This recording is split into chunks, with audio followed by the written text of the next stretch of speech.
Friends, fans, and fine folk, grab your drinks and snacks and come on down to the campfire for this short rest with me and my friends, Legends of Avantris.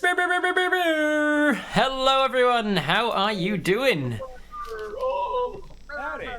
Howdy. It's so good to have you all here.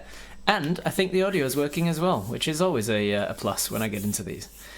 How you guys doing? It's good to have you here. Thank you very much. I know that you guys are super busy, so I'm extra excited for today's short rest because I'm very grateful that you've actually managed to make the time to come and chat with me. That's how I feel. Exactly. Yeah. We've been grinding ourselves to the bone with the Kickstarter launch and prepping for it, and so it's nice to kind of take a break for a second. Oh, yes. Our crazy day and just sort of relax and hang out. Yeah, just chill and hang out and chat. So, for people who don't know, people in my community or whatever that have not met you guys before, let's introduce you so that you can so people know who the hell I'm talking to today. Firstly, I'm Robert. Hello, everybody. Most of you here know me. We'll start with Derek because you're first as far as the camera looks. Derek, who are you? I'm Derek Hudson. I'm one of the players and game masters at Legends of Avantris. I've been here since nearly the beginning, and that's me. Your audio seems real quiet, Derek. It seems quieter now than it did when we were in the green screen. It's specifically because I talked about how the audio was fine, and then the audio goblin that lives in my computer was like, "Oh, you think so? You're gonna call me out like that?" And then we're gonna do, and I can actually do this, and I can go here, and I'm cranked up all the way on that end. Does this help if I talk a little closer to the microphone? just the whole talk, just make it real intimate talk like this. And if you right click on me and turn me all the way up, if we're all quiet, feel free to do that. My face will be off screen. I'm trying. Is it you introduce yourself, right? Yes, I'm Derek Hudson, and this is. Do I go now? You go now, Mikey. Yes. My name is Mikey Gilder. I am a greasy clown. I also play Chuckles on the internet. I'm a player and a DM at Legends of Avantris. And yeah, it's been great. Yeah. I can go next. Go. Hey, I'm Richard Gilder. I am the producer for Legends of Avantris, and yeah, been around from the beginning, as most of us have, I think. And, when Mike wrangled us to play D&D, and I'm sure I'll tell this story later, but, back in 2015, I never thought we'd be sitting here, so it's pretty crazy, and I'm excited to kind of talk a little bit about that. Yeah, we'll get into that as soon as we can. Nikki. I'm Nikki. I am basically just a DM for Legends of Avantris. I play sometimes, but mostly DM over here, trying to wrangle my favorite cats. And I also do customer support for Legends of Avantris. So if you have to reach out to us, you're probably talking to me. That's what I do. And I've been here since the beginning. Whatever you just changed worked really well, by the way, for volume. Okay, yeah, cool. Yeah, I cranked us up on our mixer, so we're mixing. I can now mix because you were at 100% on my end, and I couldn't do anything about it. So now I can at least level you properly. There we Wonderful. go. It wouldn't be a short rest. It wouldn't be a short rest if I didn't spend the first 10 minutes of it trying to work out what the problem is with my audio. Despite the green room beforehand, always checking the audio, and it's always fine. And then we hit live, and it's like, nah. That's how it goes. So it is. And not represented today. Who's missing? Who wants to introduce the people of Legends of Avantris that aren't here? Yes, so we have 3 more members of our group. There's Andy Flynn, who unfortunately is under the weather, so that's why he's not able to join us here. He was planning on being here. And he is, most people probably know him as Torbeck. At least everyone at Gamehole call him Torbeck, just like I'm Chuckles. He's another player here. And then there's Kelsey, who is his wife, who's one of our players. And then our final player is Mace, who everyone knows as either Gideon or the guy who laughs very loud. He's got quite, and I can tell you, having met him in Gen Con, it's not an act. Like he's not doing it he's not playing it up for the sake of the humor of the shots or anything. He's extremely loud laugher. and it just continues as well. Like he'll laugh and he'll like enjoy a joke and he'll really get into the joke for a long time, and it's hilarious. He's trying to hold back on stream. Yeah. It is not an act. You can't fake that. You did miss the most important member though, Ryan. I was hoping Ryan would be here today, but more than any of you. And sorry. Reed. Damn it, the joke failed because it suddenly came to me in the moment. So Reed. Ryan. I call him Ryan. We're on a close. I can't believe it was the Reed. I was hoping that only he would join me today. Yeah, from GreedCon 2023. He did come to Gamehole though. He did. Moon swag, and so he was, he's the honorary 8th member. Yeah, he's a resident babe. Yeah, and he was wearing a badge. That's all we had. Entourage, right? Yeah. We've all got to have an entourage. So if we're gonna be having a short rest, I best ask, what are we short resting from? Are we on some sort of a quest that we needed to take a break from? What's going on? What kind of a short rest are we taking? I feel like we've gone for a folk horror adventure. Yeah. Our bodies, our minds are broken. We've been shack in the middle of the woods. Yeah, an abandoned shack. Yeah, we found one place of quiet and comfort amongst the rest of the. Everybody just Star Trek it. Everybody Star Trek it. Oh, suddenly the camera's shaking. We're fixing the echo. We're fixing the problems. Our We'll just. was a little too loud. I see. We'll there's cobwebs pause in here. Floorboards creak. The windows are all shuttered. There's probably a witch in the attic. Almost certainly a witch in the attic. And in the basement. As everybody knows, if you're telling us horror, you're right. You need a moment of respite, because if it's just all go, then there's no hope, and without the hope, there's no despair when the hope gets crushed. So you've got to have a moment of finding the cabin where you can actually rest, and then during the night, witches come down from the attic and give you nightmares, as we may know more about. It's always like a constant, increasing. It'd be a nightmare. It'd be like that uncut gems. Literally, they do not let up on the unease, and it's almost painful. So yeah, you got to have those moments where you ease the tension a little bit and then get right back to it. Enjoy a short rest. So we're having a short rest in an abandoned cabin in the woods. What are we drinking on this short rest, both in real life and in this fantasy we're creating? I'm drinking water. Anybody got any exciting drinks? We got some lime and watermelon AHA seltzer. Hashtag not spawn. Not Ye spawn. old orange and grapefruit seltzer water, sparkling water in a can. I'm having my one afternoon liquid Aloha Kona Big Wave premium beer. Also not. In the reality of the world, I'd probably be drinking whiskey straight from the bottle. But today, with my energy levels, I'm just drinking coffee. This is like my 4th cup of the day. Nice. How about you guys at home? What are you guys drinking? What drinks and snacks have you got to sit here with our short rest? Stick them in the chat. And while you're at it, don't forget, if you've got questions for me or the people of Legends of Avantris, you can redeem your channel points to ask a question, because that way it doesn't get missed. Please fix the echo, Fancy is saying. Why? I can't hear an echo on my end. Who's echoing? Both of us? Me? Just these guys? If you can't hear an echo, that's weird that there would be an echo. Yeah. Is it us picking you up? Well, it shouldn't be if you're picking up what you're hearing. If you're streaming our audio through what you're... Oh. I think it might be this. Audio, his echo started. Is what I fixed We're gonna last time. Bring it down a little bit. I'm bringing everything back down a little bit. Yeah. Echo and underwater. Is this good? Is this better? Yeah, we'll try to bring it back down. Yeah, everybody talk right into a mic. Yeah. I'll talk. All right, I found what it was. I found the problem. It was my end. Oh, you did? It wasn't your end. Okay. Oh. Yeah, it was my end. It wasn't your end. For some reason, my webcam has a built-in microphone, and for some reason it had turned itself on, despite me having turned it off since I got the webcam. Ever since I got this webcam years ago, I haven't I haven't had the microphone turned on for it because I've got a professional microphone like right here.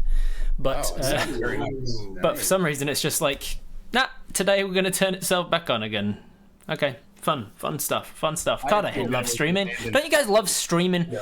Don't you? It's just there's never any issues that you're just frustrated with computers. Always just work how you want them to, right? I can relate. Our internet's really reliable, and literally like 10 minutes before we were supposed to be on with you, our internet went out. Yeah. And I was like, scrambling. I reset my router. I was like running up and down the stairs, and then all I had to do was restart my computer. I always think back. I think back to in my decade career before doing this full time. I was a digital marketer, and all my clients were like, "We're gonna live stream. Let's get live streams." I was like, "No, not do live stream. Live streaming is awful. It's a nightmare." Now this is our bread and butter. Yeah. I'm like, well, the turns have tabled, as they say. Yeah, jeez, that's how it goes. So you mentioned like stuff you did before. I think that's a good jumping in point. Let's talk the past of Legend of Avantris. But particularly, I like to start with the name. I always like to ask my guests, where did the name come from? So Avantris is obviously the name of the world. Is it something that you came up with from something else? You just straight up lifted it from something, or what? So it's no secret that our fans know that I'm a huge fan of the band Avantasia. It is a German European power metal supergroup, huge inspiration for me. And so I just basically kind of adjusted the name from Avantasia to Avantris. And so that was where the world came from. And we actually didn't have a name of the world for many sessions of the D&D campaign. I think we created the world before we started streaming, I think. So I'm like, I don't need a name for the world. Like, we just have stories. Like, that's how I get it. I don't like build out my whole world and all the continents. I don't fill out every step of it. So I'm like, oh shit, if we're going to stream, we need a name for the world. And so that's how Legends of Avantris came to be. And so it's the name of the Legends of the World of Avantris. The Legends of that world. Yeah, that makes sense. We had talked a lot about, like, do we go sort of more like D&D parlance or like game mechanic or fun that a lot of folks do. There is none left. That's the thing. There are so many. there are so many D&D actual plays. So many everything.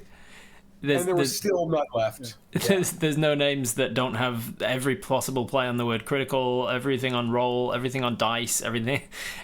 Everything on dungeon. Everything on dungeons. chaos. Yeah, anything with dragons in it. They've all been taken.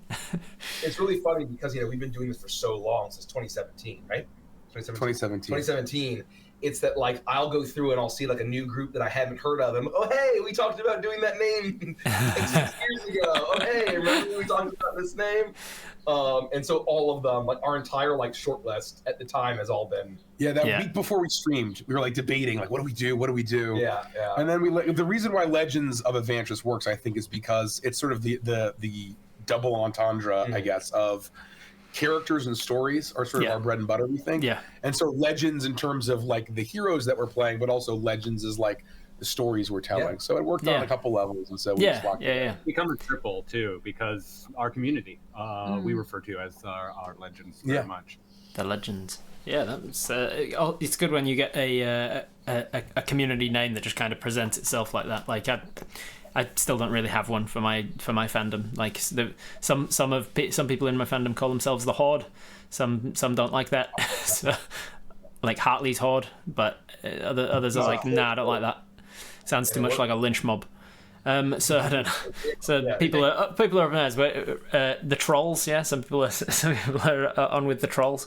But yeah, the Legends, that seems to work real well. So it sounds, Mikey, like you were the sort of the brain behind the original SPAC for Legends of Avantris. Like, it was your world, was it? So, I mean, basically, we started streaming because we just had our home game, and so we never, so the way that it started is that we started playing D&D in 2015 as a group, and I just created a world that was all homebrew, and we just played a full arc of a campaign. And then as we were going into the second arc, two of the players, Andy and Kelsey, who I mentioned, who weren't able to be here today, they had to move to New York City for about 2 years, a little less than 2 years. Yeah. And so Richie went out and said, you know what, let's still try to play D&D. Where those of us that are here in Maryland can still play around a table, and then we can put Andy and Kelsey up on the big TV and have cameras so they can see the battle maps. And basically, when we played one session in our home game, we were like, "Oh my gosh, we have everything that we need to stream it. Why don't we just fire up the cameras and do that?" So basically, Avantris, like I was the original DM, and we always joke about how like I am the creator of Avantris, and I was the OG forever DM, and I haven't DM'd in like 3 years. I still technically have more hours DM than all the other DMs on our channel. So how much front loading that I had already done. Interesting. So, Yeah, because something I was gonna ask you about. I was like, I've seen a few of you guys DM for various different things, at very like different one shots and stuff, or different campaigns, and I was like, I wonder if they all do that, or all have done that at some point. And I was going through them in my head, and I was like, I don't think I've seen Mikey DM. I wonder if he's ever done it. And then for you to be like, oh yeah, I was the original. Yeah. Mikey crawled so that we could walk. Yeah, there's I think like over 100 sessions on our YouTube channel that I've DM'd. But it's just all of the older stuff that people generally don't watch. So it's eventually our fans, like they consume all the newer stuff, and some people are starting to finally go back to those campaigns. Yeah. And it's been a very fun journey to see for people. When you find a new comment on the so-and-so video and you look at your notifications, you're like, oh, whoa, that video? When the hell are people commenting on this one? Oh my gosh, someone's watching this. So what was the original spark for the campaign idea back in 2015? How many of the cast now were the OG back in 2015? Yeah, for your home game. So basically, it was me, Richie. So I was the DM. And there was Richie, Nikki, Andy, and Kelsey, who aren't here. And then we had our buddy Scotes, who was in I guess 20 episodes of Prime. Yeah. And then his priorities changed, and he kind of stepped away from D&D. And then that was at the beginning, and then I met Derek at work, and it was very like shortly after we started streaming. He said, he's a perfect fit for our friend. He became a very dear friend almost instantly, and joined the group. So I mean, yeah, the 5 of us have been playing D&D and playing that campaign. It's still going. It's on hiatus now since 2015. So how many years is that? It's 8 years. 8 years. 8 years in December 13th. It'll be 8 years that we've been playing that campaign together. So. And just D&D in general. And D&D in general, yeah. So you started out with 5e? Never went back and played any of the earlier editions? Well, we always joke about how, like, Richie and I tried to get into 3.5 when we were, like, 12, 13? 12 or 13. 12 or 13, and we just couldn't. We didn't know any like, older kids to teach us. We didn't know anyone else that played it. We bought all the books, and we just couldn't wrap, for being video game kids, we couldn't wrap our heads around a TTRPG. We're like, wait a minute, a modifier? What the heck is a modifier? Like, how does I don't understand how any of this works. We couldn't process a game where we had to like run the rules ourselves. Right. So, interesting. So you were aware of D&D growing up though? Like you knew about it. It wasn't like you discovered it in 2015 and just went, holy shit, what's this? No. We were, we've been huge nerds our whole lives. Yeah, right. And, Lord of the Rings came out at the perfect time where, we were, like 11 or 12 when Fellowship of the Ring came out. Yeah. And that sort of transitioned us from being Star Wars kids to like full-blown fantasy nerds. Yep. That was a direct transition. Yeah. And so we would play games like Neverwinter Nights, Baldur's Gate. Right, we played a little bit of D&D Online. We knew it existed, right? We dabbled in the 3.5 starter pack, and it's just we didn't get it, right? Like, and I think to play D&D, you have to either have someone teach you, like, hey, this is how role-playing games work. Yeah. Or you just have to sort of like, I don't know, figure it out, right? And it wasn't until we saw Critical Role that it clicked for us that D&D doesn't have to be this super, like, mechanical, tactical dungeon crawl where every 5 feet you're checking for traps and poison spray and everything else. And that we learned that it could be, Mike, who created the world, he'll admit he's not the math guy, he's not the rules guy. And we thought that's what D&D was all about. Yes. Right? But he's a big story guy. It was entirely crunch. And so watching Matt Mercer, we were able to sort of see, hey, this is something that we can sort of play in this vein over here. And it's not every 5 steps we're looking for. Like, right? it can be about narrative, it can be about story, it can be about characters. Yeah. Exactly. How about for you, Nikki? What was your introduction? Sorry. What was your? I was just going to say, Nikki, what was your introduction to D&D? Like, you were aware of it growing up as well, or? I was sitting around the dinner table, hanging out with some of my friends, doing some cosplay stuff, and Mike and Rich walked in and threw some D&D material down on the table and said, "Oh, by the way, this Saturday we're or this Sunday we're rolling characters with Danny and Kelsey because we're starting a D&D campaign." I was like, "Huh?" And that was how it started.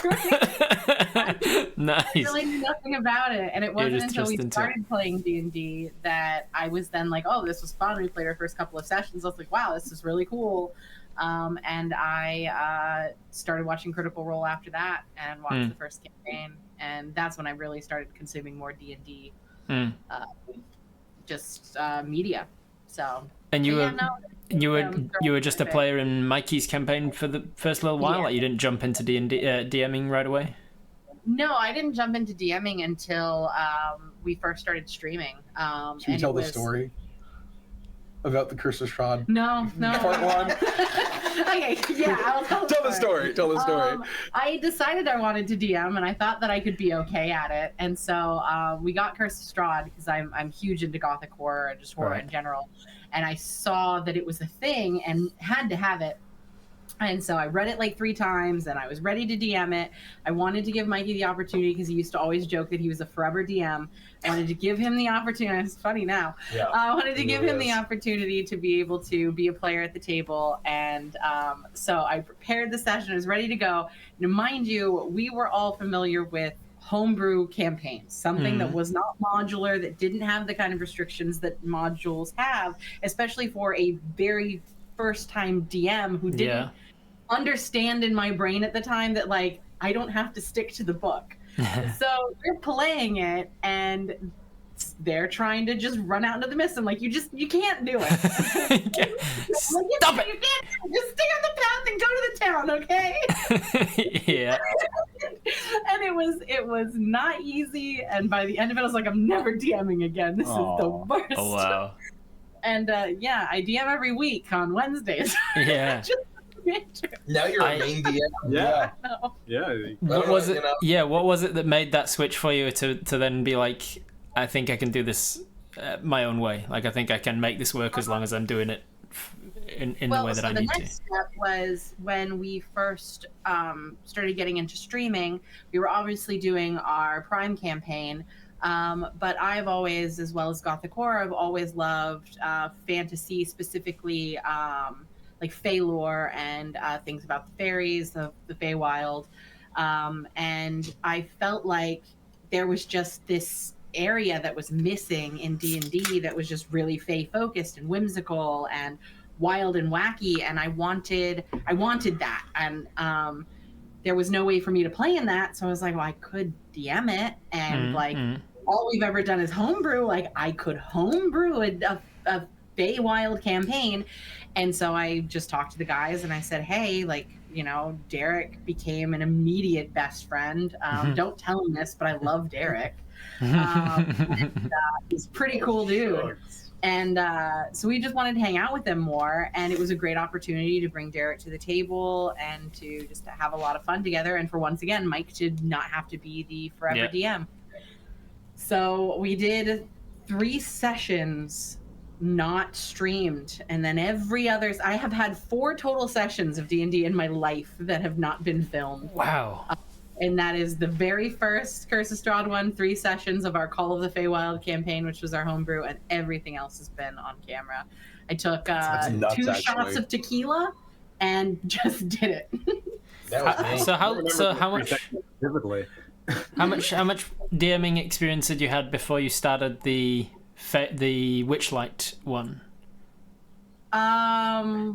Just a bunch of one-shots here and there, and just about 50 episodes of Call of the Feywild, which has sort of been nuked from canon. Yeah, because I realized that I don't like homebrewing my own campaigns. Yeah. I learned from, it's actually funny because I did the module and was like, oh, this is awful because it's too restrictive. So I tried the homebrew and I was like, oh, this is awful because my brain doesn't work like this, and that's really interesting. I can't create structure enough. It starts going off the rails, and then I'm sitting there 50 sessions in, like, I don't know where this is going. Like, how do I tell the story? And so Wild Beyond the Witchlight, well, Curse of Strahd was still there. I was like, with my homebrew experience, let's try running a module now and see what happens. And that was the key. I think that was really the big level up. Taking a module and saying, I'm going to homebrew this module. I'm going to take all the things that I like and keep those. Then I'm going to take a bunch of things out and add new things and get creative and tell the story I want to tell with a foundation that's already laid out for me, with NPCs that are already there. A lot of the work is done. I don't have to worry about it myself. Really just was the key for me. And so after Curse of Strahd was done, just some more one-shots and things, we did Edge of Midnight. I don't remember. Edge of Midnight was actually first, before, yeah. Then I did another into full homebrew campaign, and did how many sessions? 19? We did 19 sessions of that before that went on hiatus because Andy and Kelsey had a baby. And then because of Bebe, we started Witchlight. So just, I don't know, all happened naturally. It was really out of my control. Because the reason, like, I started, because in preparation for this, I was like, these are a perfect example of somebody who's making content that I just don't have time to actually consume, other than the shorts that get thrown at me when I'm on instant stuff. So I was aware of you, and I was aware of the sort of stuff you do, and I was aware of the success you're having. But I was like, I haven't sat down and actually watched one of the things. So in preparation for this yesterday, I binged on like 2 times speed, like 4 or so different episodes of each one of each different campaign to see what you were doing. I watched the Crooked Moon, obviously we're going to talk a lot more about, and I was like, holy shit, this is really good. I shouldn't sound surprised when you've had this much success. Of course it's going to be good, but like, just watch it and be like, man, this is shit. Why have they got so many viewers?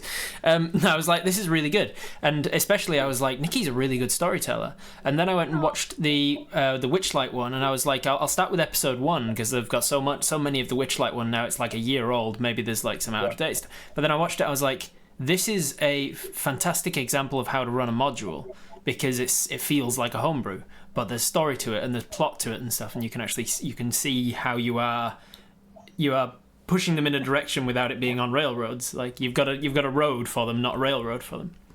Yeah. And it was fantastic. So then when you said like you got into it by doing a module and realizing how you really didn't like it, I was like, what? But how? How did you get into it then? Because you're so good at it.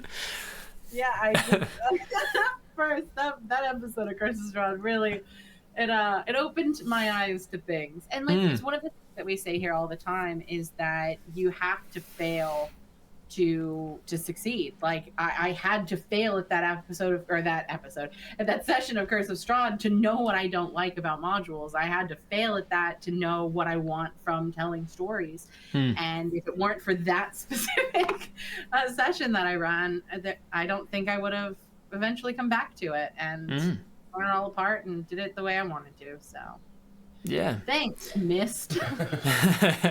I then was watching the sci-fi one, some Stardust or something. What was it? The one that Mace is running, and I quite enjoyed that as well.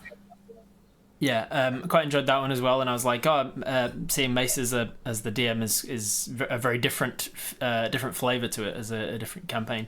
And then just before this morning, I was watching Derek's Icebound, is it?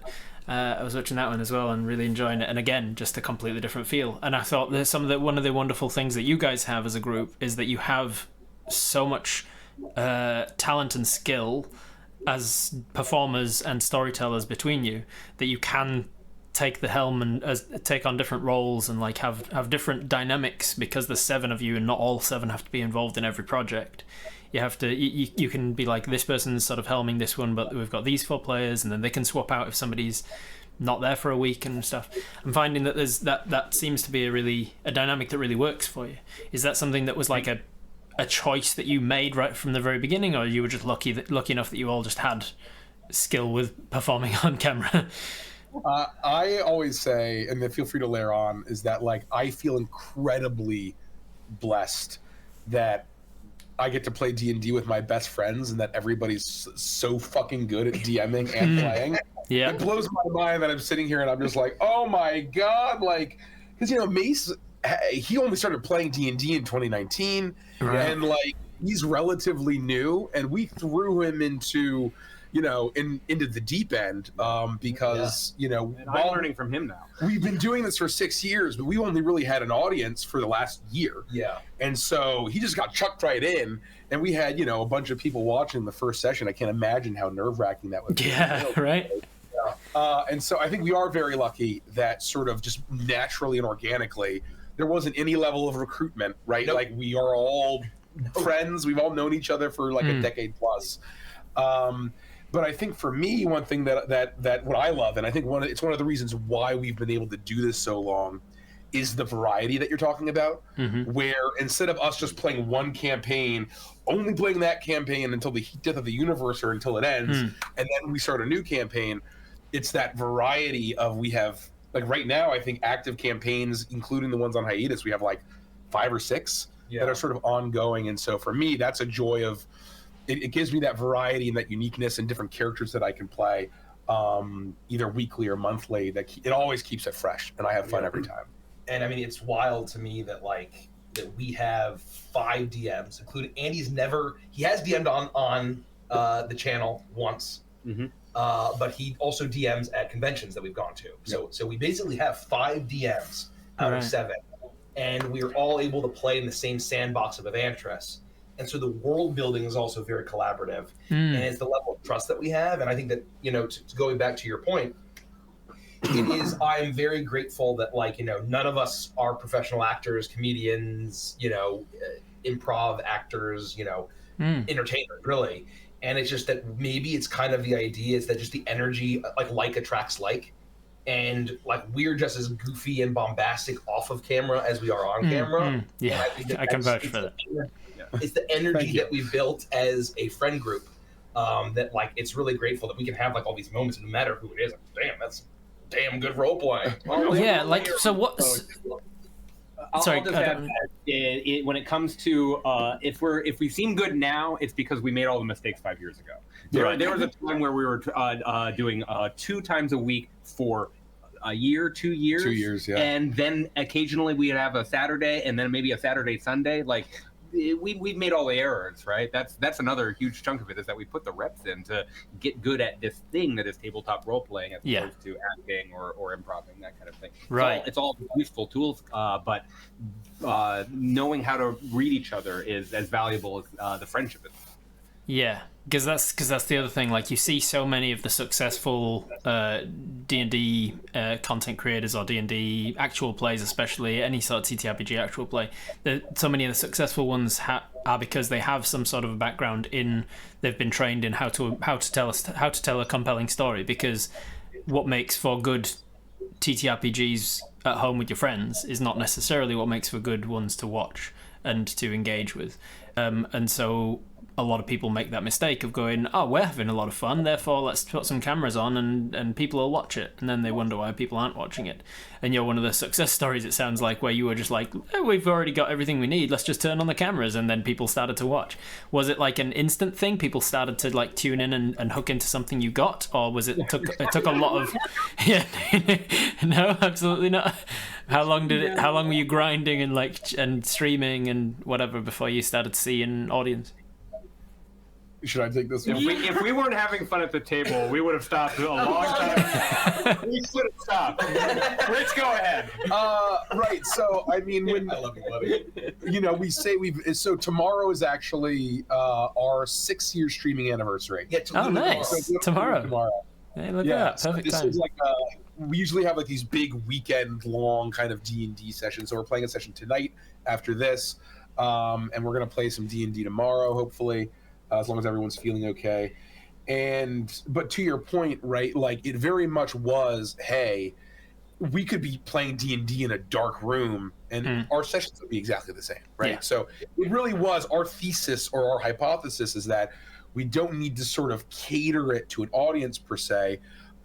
Let's just turn the cameras on and let's start very humbly. And if you see our earlier stuff, it's a very, very humble beginning. It is humble. I missed that the snowball, the blue snowball. Oh, yeah. I miss when we ran the phantom robot voice that would show up and make us echo at random times. We would just type robot People, in our chat. chat would be like, "Oh, the robot's back." We'd be like, "Why? What's happening? How did this occur?" I haven't changed any settings. We haven't. Somebody. We need It was a to nightmare. So sacrifice something to the anyway. audio gods. When our very first session, we streamed. It was actually on Facebook. It wasn't on Twitch. And that first session, randomly, because of how Facebook, the algorithm was for like those first 2 weeks that we streamed. Yeah, that was 2 weeks before the timeline apocalypse for all you digital marketers out there. Yes. Remember that fateful day. It was a very sort of significant milestone in Facebook's development where they totally kind of killed organic reach. Yeah. And we happened to stream Pages. 2 weeks before that ended. And so those first 2 weeks, we just sort of randomly had like anywhere between 100 and 500 people watching on Facebook for our first time. And I was like, holy shit, this is awesome. Wow. We got a bunch of good feedback. This and that is was gonna be easy. Yeah. Oh, wow. This is great. We're immediately going to quit all of our jobs and become full-time. And then, like, literally week 3, it was dead, right? Like, maybe 2 people. We had like 5 people watching. 5 people. But we still love playing D&D together. And there is an element of performance that turning the cameras on, I think, gives. There's an energy to it. And it forces us to be regular, right? Consistent. Like it forces us to be consistent and play week after week. And so once the timeline apocalypse happened, we switched over to Twitch. And it was, I mean, literally a grind for 5 years straight. Wow. And throughout those 5 years, we developed a very small but kind of hardcore fan base. Small and passionate. Very, very small passionate. and mighty is what I'll say. And to Derek's point, for most of those 5 years, we had kind of 2 weekly campaigns. Yeah. One was Mike's sort of campaign that was a continuation of our home game that we started way back in 2015. And it's your very classic high fantasy epic story. There's these big kind of interweaving arcs with kind of slow burns and big payoffs. A little more Critical Role-esque probably for those that are sort of aware of Critical Role. But then on Tuesdays, we had Nikki's Feywild campaign that was always sort of madcap, goofy, funny. Right. And so that was kind of like our 1-2 punch of, Call of the Feywild was funny and hooked people. And you sort of come for Feywild, and then you would stay for Prime. But at the end of the day, right, to your point, just because you do it doesn't mean people will show up, right? Yeah. So like the whole adage of build it and they will come, unfortunately, at least in this business, it's not true, right? And Not so much.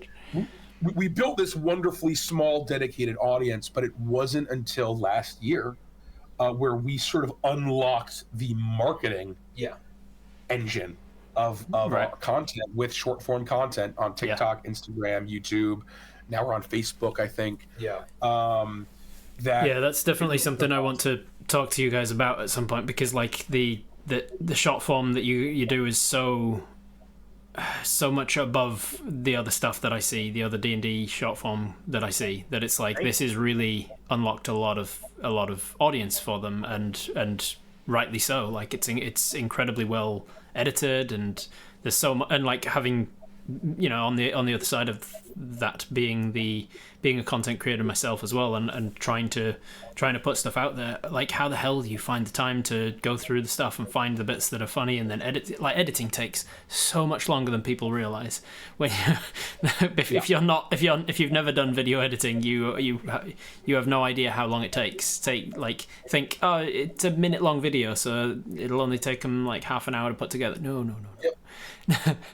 It's incredible stuff that you do. So who is responsible for who started out doing editing and things for you guys? Like when you were first starting out, were you doing the VODs and stuff right at the very beginning? Were you putting the streams up on YouTube and then just leaving them to do well, and then realizing they weren't, and then deciding what changed a year ago when you were like, let's do short form stuff?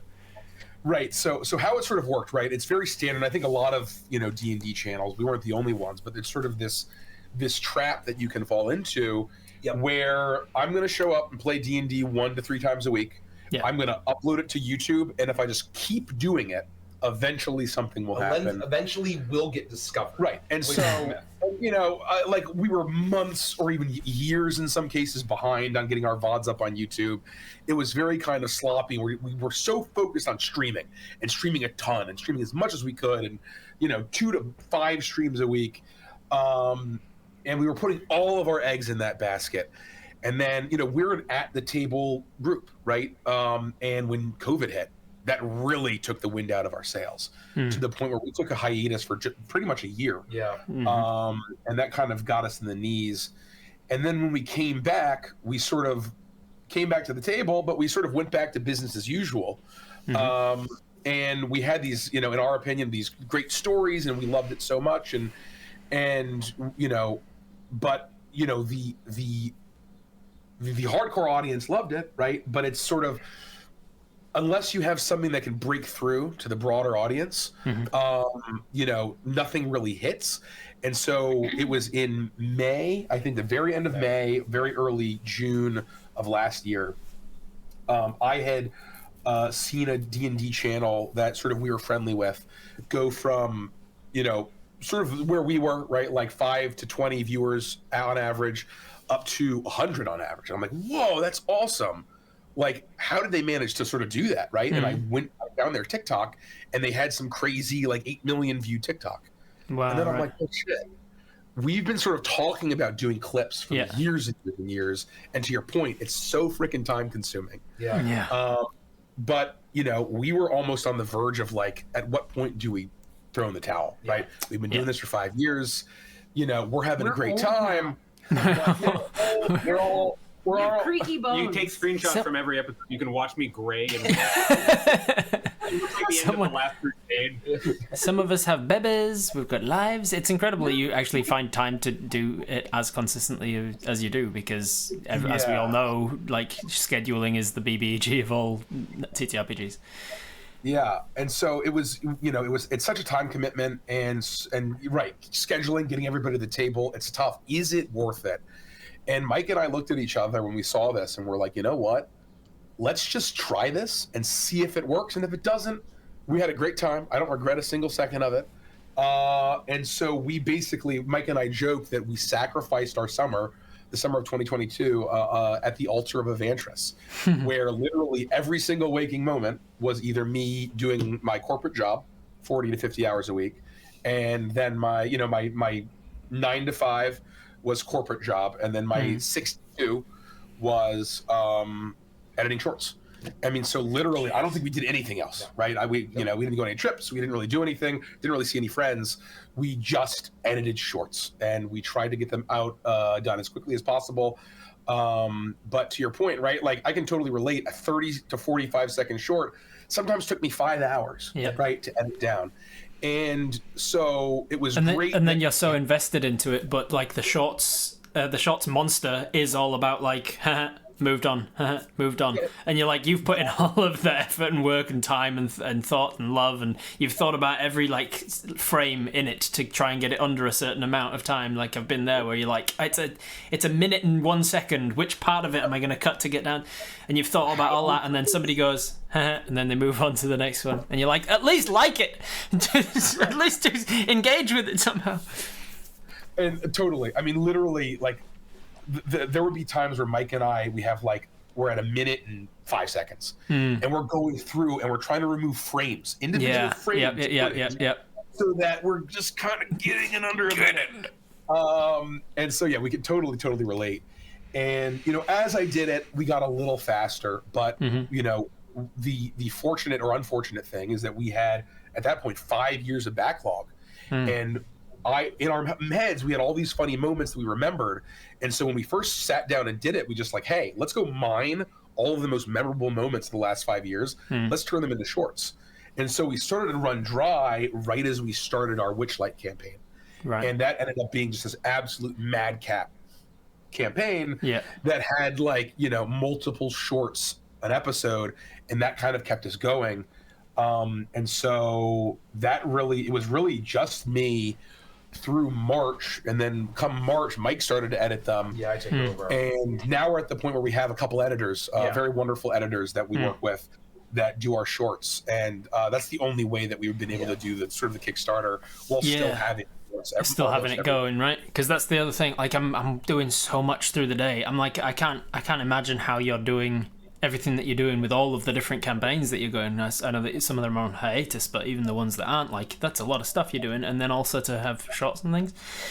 One of the problems I find is, like, I would love to get an editor that is specifically just for, like, shorts and things for my content, but like that needs to be someone who understands TTRPGs specifically, because it's a different beast, and it has to be someone who understands your content as well. Like how is it somebody who is like from the community that you guys reached out to and said, hey, you're already watching the stuff, can you make note of like, or do you pay somebody their time to actually go through a 4-hour episode and pick out the bits that are funniest? Like how do you find the gold within an episode? How do you know which bits will be the best for shorts, as it were? It's really, really great in that, you know, we're super fortunate to have a very passionate fan base. And the most difficult thing, though, about the kind of stuff that we do is that it doesn't matter how good of a video editor that you are. If you don't understand us and you don't understand comedy, you need to understand the tenets of comedy in order to actually successfully put out these shorts. So we're very grateful that we basically have 2 primary shorts editors. One is Gabrielle, Archangel Studios. Check her out. She was just a fan who just emailed us and said, "Hey, like, what? Like, do you think that could I try editing a short?" And I said, "Yeah, sure. Here, you know." We contracted her, and she ended up being amazing, having the wit, having the comedy, knowing what our stuff was. And then we added a second editor where we met at MagFest of this year, the band Bard City. They've had a couple successful social media and they've been growing. Check out Bard City; they're really amazing. And Winters, which is a band member and one of their leads, and their lead guitar, I think. He was already a fan, but became a bigger fan once he met us, and we became friends. And he started watching our stuff as well. And so I still get the thing where I'm like, "Oh, hey, remember that that thing that happened? Like, can you get me that video that you just played tonight? I have some ideas for shorts." So it was something where we would not be able to do that. And I will tell you, before Gabrielle and Winters, we spent, and you wanted to kill me, hundreds of thousands of dollars on Fiverr editors. Or Fiverr, we went to Upwork, we went to, what's the YouTube one? There's a million different sites. Ones trying to find these mercenary editors. And every single one was just, they didn't understand it. They didn't get it. They didn't get comedy. That's the thing that I'm finding most difficult, because it'd be easy to find an editor. You know, you've got the internet. you can find anyone who's good at a job, but to find an editor who is good at short form content and who is into TTRPGs and understands comedy and understands your content and understands your fan base, and try and find the person in the middle of the Venn diagram, and then you find them and they're too busy for work or they're not taking commissions right now or whatever. It's just it's a lot, right? And then also to find the person who is in your budget as well, because you're like, hey, the whole point I want the shorts is so that you can grow, so that you can earn enough to actually pay the people for what they're worth, because you'd love to actually pay them and you don't want to ask people to work for exposure and all the rest of it. Totally. Exactly right. You know, we very strongly believe in paying our artists, our editors, everyone we work with, what what they deserve, and it's been our philosophy is like it's building an engine, right? And is that we put in the sweat equity for free, right? Just to build it until we get to the point where, hey, okay, now we have enough income where we can pay folks fairly to take the time and go through those episodes, and then that frees us up to do stuff like the Crooked Moon. So and in regards to the income, is Legends of Avantris now a full-time job for any of you? Like, has anybody like quit and taken up Legends of Avantris full-time? Yes, actually, for 1, 2, 3, 4 of us, it is our full-time jobs. Nice. We've taken the leap, and I quit my corporate hellscape back in June, and I'm working more now than I probably did back then, but I love every second, so it's totally worth it. And Mike's been full-time for a long time, and we're trying to get Derek hopefully pretty soon once the Kickstarter closes out. Just sabotaging his workplace, just putting in bad words for him, forcing him to be late, slashing his tires, so eventually he gets fired, and then he's like, well, I suppose. Well, well, you've been fired anyway, so you might as well take up full-time. I guess if I have to. Oh gosh. So you mentioned Crooked Moon. Let's start talking about that, because we're in sort of present day Legends of Avantris. How did it come about? Who had the first idea put to the group of like, hey, we're not working enough already. Let's make an entire module. Well, I think it starts with Edge of Midnight. Do you want to talk about sort of how you got the idea of our campaign, Edge of Midnight? Yeah, so we were taking a friends weekend in Duck, North Carolina. Oh yeah, The Outer And Banks. in the Outer Banks, I hadn't been DMing for a while because Strahd was over, Call of the Feywild was on hiatus, and I had after all that, I was like, I don't want to DM for a while. I'd never intended to be a DM. I'm a player. I'm a liar. So swimming, we were out there swimming, and I had been reading Anne Rice, a lot of Anne Rice books, because I love Gothic horror. And Anne Rice is one of my favorite authors.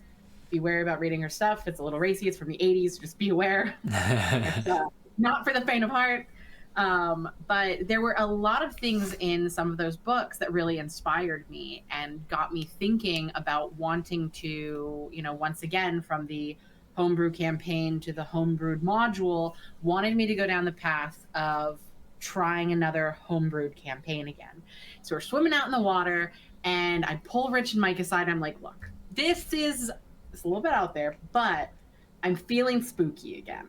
So I have this idea. I kind of want to do this thing. What are your thoughts? Where could it fit in, Mikey? Where could it fit into the world? How would we do something on this scale? Let's talk about it. And we had a great chat out in the water, and we were like, we're going to put a pin in this and figure it out. Then we come back, some time passes, it starts getting closer to spookier seasons, and we go out to dinner like we normally do. P.F. Chang's is our a medicine of choice, and we get our classic foods. We sit around the table and we just talk D&D, and I kind of threw out some of the ideas that I was having for the theme and tone I wanted to set and what it would feel like, and we just bounce off of each other, and it all came down to, that sounds like a great idea. We should try and do this. Let's see if the rest of the group's in.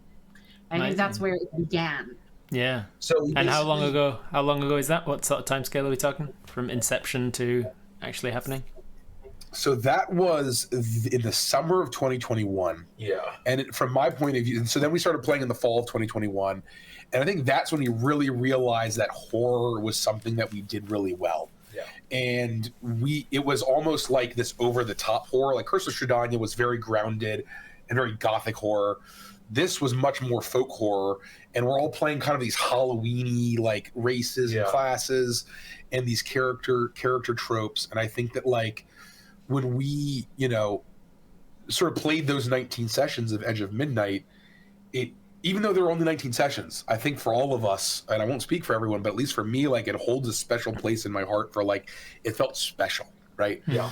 There are and more then, than 19 now. then why don't you talk about sort of how the actual project came to be? Yeah, and so basically, Edge of Midnight was always very special to us. Nikki and I did a lot of world building and kind of narrative building. Because we had to create Druskenwald, which is the place that it exists. We basically did a ton of homebrewing and creating, and we were very much inspired by folk horror, legendary horror films, Halloween tropes. We created a document where it was just lists of things that inspire us. Nightmare Before Christmas, pumpkin-headed skeletons, witches, spooky, creepy trees, and just all of the body horror. And what? Oh, go ahead. What do you classify as folk horror, and how do you distinguish it from other horror genres? Great question. It's a great question, and so folk horror is one of those things that's probably the most nebulously defined and broadest simultaneously of all the horror subgenres. Yeah. And so I'm a massive nerd, and basically have done a lot of research and a lot of studying into the history of horror and the history and folk horror specifically. And so it's so broad. So when we are thinking of folk horror, we're talking about folk horror in the Crooked Moon. There's something that's been developed called the folk horror chain. And it's basically the idea, it's a rural setting that has an isolated community where there is warped morality, which leads to a supernatural or violent outcome. And that's it. So that allows folk horror to be something that is can apply to a lot of themes, and a lot of different subgenres of horror can kind of weave their way in: body horror, cosmic horror, even gothic horror, really anything, right? And so the idea, and obviously there's the classic tropes of, there's the conflict. So we were, for the Crooked Moon, we're really looking at the two main sources of folk horror historically, which is European, predominantly English folk horror, and Americana folk horror. And usually it's for the English, it's the new civilization versus the old ways, the pagans, the fae folk, the ancient entities of the European landscape, right? And then the Americana is very much, it's the new world and kind of the Puritanism, satanic, demonology gets brought to the new world with people, right? And so those are usually those are the two pillars of folk horror. And that was kind of our thesis, that we could take both European folk horror and American folk horror and kind of weave them together into one overarching story, setting, theme, vibe. And I feel like we've achieved that when we came here.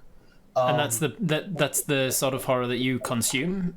That's the sort of horror that you prefer. That's my favorite. So my favorite films, like two of my favorite films of all time, or three of my favorite films of all time, are The Witch, directed by Robert Eggers, The Wicker Man, and Hereditary. And Hereditary is a little less folk horror-y. There's still a lot of folk horror elements in it, but basically I would consider all of that very folk horror. And the Blair Witch Project also. I would say all of that is very folk horror. Midsummer, another terrific example. Yep.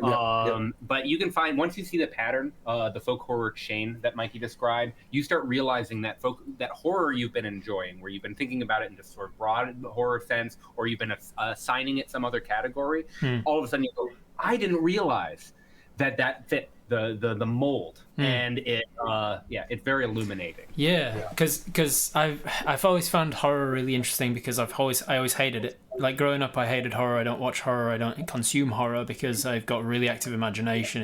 It would set me on. I watched The Shining when I was way too young to have done so because of irresponsible older brothers and their friends, and so I had nightmares for weeks. So I never consumed horror. But then when I started telling stories, when I started making D&D stuff, I've discovered I really enjoy writing horror. I really enjoy running horror games. Like Halloween every year, I run a special. So here on my channel, I do a Twitch Tales every week, which is an interactive game of D&D where I'm the dungeon master and I'm running for the chat. The only player in the campaign is the hive mind collective of the chat. They decide for the main character what they're going to do. I love that. Which works really well, and we've got a hell of a compelling story that's been going for a while now. But every year we'll do like a one-off with a different character where it's just a horror special, and I really enjoy getting into them. We've just released last year's on YouTube a couple of days ago, and it's getting people are enjoying it in preparation for tomorrow's, because tomorrow I've got another horror special. And just leading up to it with the ideas I had for it, I'm like super excited to run it. So I've always found it really interesting that I don't like to consume horror, but I like to tell it. And I think it's because of like a control element. Like if I'm the one telling it, then I know where the story's going, I know what the bad guys are, and I don't have to worry about like getting jump scared myself. And you have the imagination, that overactive part means that I can actually now I can make my imagination work for me rather than working against me on the other side of the horror. But yeah, just from you guys talking and defining what horror was, I was like, oh, I think folk horror would be my genre as well. Like all of the stuff that I've done. I think a couple of years ago I did like more of a body horror-esque thing. With all that sort of element, but yeah, last year's and this year's definitely more folk horror style. So you were talking, Mikey, before I kind of interrupted you with a definition of folk horror about like the project and how you turned it into a project that you realized you were going to put on Kickstarter. Yeah, so basically, I think that we Richie and I as brothers have wanted to make games since we were kids. Basically, it had been a dream. Even when we were like teenagers, we came up with the idea of doing a board game, creating a board game company. It's what we wanted to do, and it felt so intangible at the time. And then once we started kind of building an audience, realized that there was an appetite here in learning the industry, we kind of looked at each other and like, holy shit, we can do this. Like we can finally create games and launch a publishing wing with Legends of Avantris. And so I had actually started working on a campaign and a game and a product to launch that is not the Crooked Moon, and we're calling it Project Redacted because I think it will one day come. Who knows, right? And Richie was like, "Oh my gosh, like this scope is getting way too huge because it was getting massive. And like, this scope is way too huge. Let's start with something small." And I had created a horror adventure from our Edge of Midnight campaign called The Crooked House. Put it on Patreon and basically wrote like a full 72-page adventure. Wow. And so why don't we just kind of beef that up a little bit and have that be a very small first Kickstarter? And then I'm like, okay, I'll go back to that. And so I'm working on this. I'm ruminating. I realized, well, what if we take The Crooked House, kind of have that be the broader thing, not necessarily the broader adventure and the theme and the core, rather than the specific events of our Edge of Midnight campaign first arc. And I had the idea of, oh, well, what if we fleshed out that story with fallen villain versions of all of the player characters from the Edge of Midnight campaign? So the impetus was let's start with something smaller, and you went, yes, let's start with something smaller and make it big. It's so You're like, not sure you picked up on what the reason for the making it smaller was, Mikey. Well, I think Mike had started conceptualizing, I mean, even last year, but really started in earnest in January. Yeah. And, I was still working my full-time job. Mike had been on medical leave for a little bit. And so, I'm like, look, I've got so much going on in my life. Like, we can't do this massive, massive thing. And so that's when I said, hey, let's shift gears. And then as it started to snowball, this new small project turned into something way bigger than, Project One was. I'm like, I got to quit my job. And so literally, I started planning. It took like a 3-month plan. I'm like paying off credit cards, and I'm like just trying to save and do all this stuff to get ready to like take a pretty decent cut. And it wasn't until I quit and we went to Origins that we realized we can do this. The convention in Ohio, Columbus, Ohio. For Yes. those that don't know Origins. It's put on Origins by Game Fair. It's put on by GAMA, which is the Game Manufacturers Association. And so we went from like, how the hell are we going to pull this off to, oh, we can probably pull this off. Yeah. Really in the course of like 5 days. Yeah. Because we were sort of waffling back and forth of like what a lot of content creators do when they want to do a book or a project. They go to a publisher and they say, hey, here's my idea. This is my world, or this is the setting or whatever. Like, you make the project and I'll be the marketing for it and I'll help write the book, or I'll write the book. But there's this sort of other company that's publishing it. We sort of had to decide, do we go to a publisher and have them do it, or do we do all the work ourselves? And that was really the big turning point for us, as we decided, hey, we want to be the publishers. Yeah. That's when we realized, oh my God, like, suddenly the things on your list of to-do list, once you make that decision, is like, oh, we've quadrupled it. Yep. And so I put in my 2 weeks, and I'm like, hey, sorry, I got to see about a game company. You gotta try, right? You gotta focus on the things. Once you have that spark, you've got to see what if it worked. What if I've tried it and it doesn't work? Then at least I tried it. At least I know. Exactly. What if the dream comes true? Yep. Yeah, exactly, right. So at that point, you were like, right, it's a project. It started growing. You were like, okay, it started as this 72-page thing that was on Patreon. That's the base setting, and then we expanded on it from there.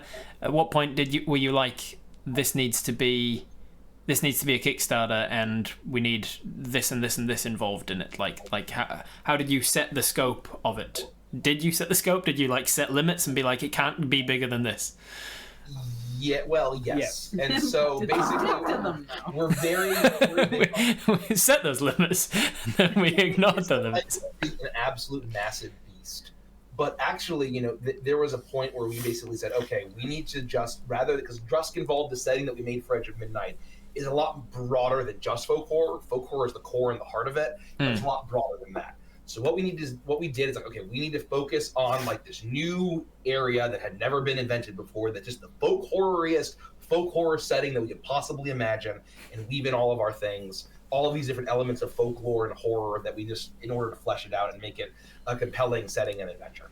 And it was basically, once I had the idea of, rather than having it just be about this little Patreon adventure and then fleshing out, basically turning it into a full scope campaign setting, broad adventure for levels 1 to 13, and really just delivering the ultimate folk horror supplement for 5e. That's what we wanted to do. That was basically those are our rails, right? Yeah. We didn't want to do anything else that didn't serve that mission of providing the players and GMs the tools to tell the best possible folk horror adventure with their friends that they could. And that really helped us focus. And it still got massive, but it's still like there were a lot of other things that we could have done and we thought about doing that we were like, nah, it doesn't fit the scope of this project. Right. When you're looking at the page, you're looking at the book, you're looking at all of the features and the things, for every thing that you are looking at, there are 100 things on the cutting floor. Right. We've tried to be very discriminating about what goes into this book and how we're going to deliver that experience to the people who want to run a story like that and the people who want to experience it at the player table.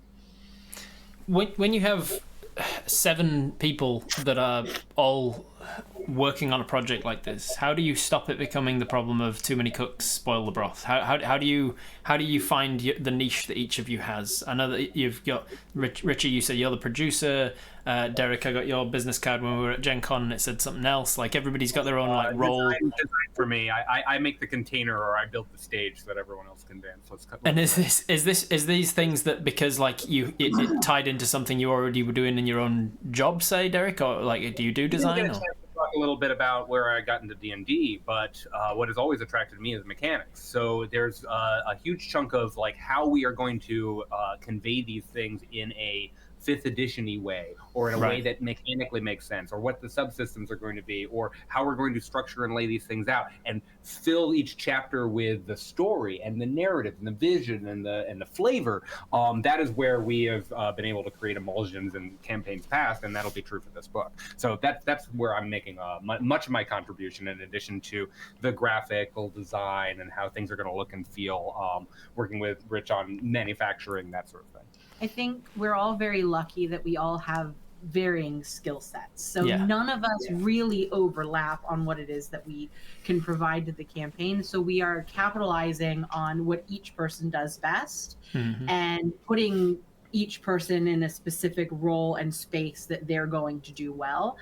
We also have a hierarchy, which helps. Like Rich is at the very top, so we know that what is it you say, the buck stops here or something like I don't know if that's the terminology, but you know, when it comes down to it, if there are any issues, we go to Rich, and Rich either says yay or nay.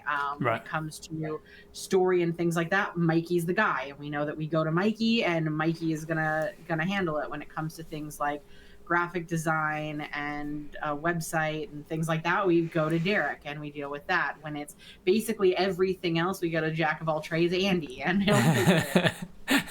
And so it's because we all have those skill sets and those roles, and we've been friends for so long. I do think that it becomes easier to just be able to kind of know what people can and will do, and we also can deal with each other really well, because we know if we piss each other off, we're not going anywhere. We love each other. We're family. We get to yell at each other and still hug at the end of the day. That makes sense. So when it came to this, sorry, you go. Oh yeah, so I think that one of the things, as far as like too many cooks, I think that we are, the way that we've always operated as a group and like now a business, is very much like decision rights and ownership, where we've always been against the idea of decisions by committee, voting on things, right? It's very clearly based on, it's very collaborative, but the idea is that there's clear owners with responsibility, and they have the decision rights and whatever they have in their ownership. And obviously the buck stops with who's our CEO. And it allows us to work really well and collaboratively, while also making sure that it doesn't turn into kind of a gray sludge of just taking every idea and just smashing it together. And the other positive thing is that the core of us that are working on the book are so aligned in the vision that we make sure that we are constantly aligning on the vision of what we're trying to achieve, that allows us to really make sure that we're not spoiling the broth, and that every decision is very deliberate. And one last thing I'll say on that, in terms of like how we've sort of divided and conquered, some of it also just comes down to everyone's either time availability or level of commitment, right? So there are some folks that aren't interested in necessarily doing this, every waking hour. And there are other folks that have full-time jobs that just can't, dedicate to it. And so, Mike was the first one. He was on medical leave, so he went all in, right? And so he's the art director, he's the creative director on the project, but he also played art director and was playing a lot of roles that maybe I might have been better suited for had I not been working a full-time job. Right. But he just had to take the lion's share of it, right? And then once I went full-time, I could start helping out a lot more. And then Andy went full-time, and then he was able to do a lot more. And then it'll just sort of be this, I think, this snowballing effect of once Derek can quit and join full-time, he can start doing a lot more. And we can be a lot more like, okay, Derek and Andy, they own game design. Mike's the creative director. He owns everything creative. I'm sort of head of production on this project. So like anything related to manufacturing, fulfillment, taxes, bookkeeping, that stuff, that's my job. Nikki's totally in charge of customer experience and fulfillment and customer service. That's the word. I like experience. Sounds fancy. I like It's journey. Customer journey. I love that. And we've been sort of scraping by barely, running this sort of the production company side of like making content while putting every single cent into the book. To sort of reinvest back into the publishing side. And now with the Kickstarter, we'll have a lot more flexibility, hopefully, knock on wood, right, to actually take a step back and look like, hey, in a perfect world, what could our organization look like, and how can we divide and conquer? What does everybody want to do? And we'll have hopefully a little bit more liberty to sort of get everybody where they need to be. Is my sort of philosophy on it. And was there any issues with because once you go from a friendship to a business partnership, essentially you've changed that relationship. So when this became a business, when it took off and started earning you money, and it got to a point where one at a time you were like, oh, actually we could go full time, we can use this to pay the bills. Is there a discussion that happens there around like, let's actually put contracts into place? Because you hear about it so many times that something eventually falls down, or when money gets involved, the friendship starts to deteriorate. And how do you keep friends while also being business partners? Great question. And supplemental to that as well, another problem that people face when there's friendships become business ships is that how do you ever stop talking business? Like whenever you meet up as friends, do you ever not talk shop? So I think for the second question, I can answer that. When the thing that you do with your friends is also the business that you run, you're going to talk about it anyway. Like we were talking D&D before this was a business. Yeah. So we're not going to stop talking D&D now that it is a business. We just have more D&D to talk about. That one's actually pretty easy for us because never gets old. Doesn't feel like you. Yeah, we're not going to get tired of this. No. The other question, however, is a little more, so nuanced. Do you have anything to say, or should I? Go ahead. Go ahead, Mr. CEO, man. So I was the one person that was crazy enough where after our very first stream session, I always felt in my soul that us being here today was a possibility.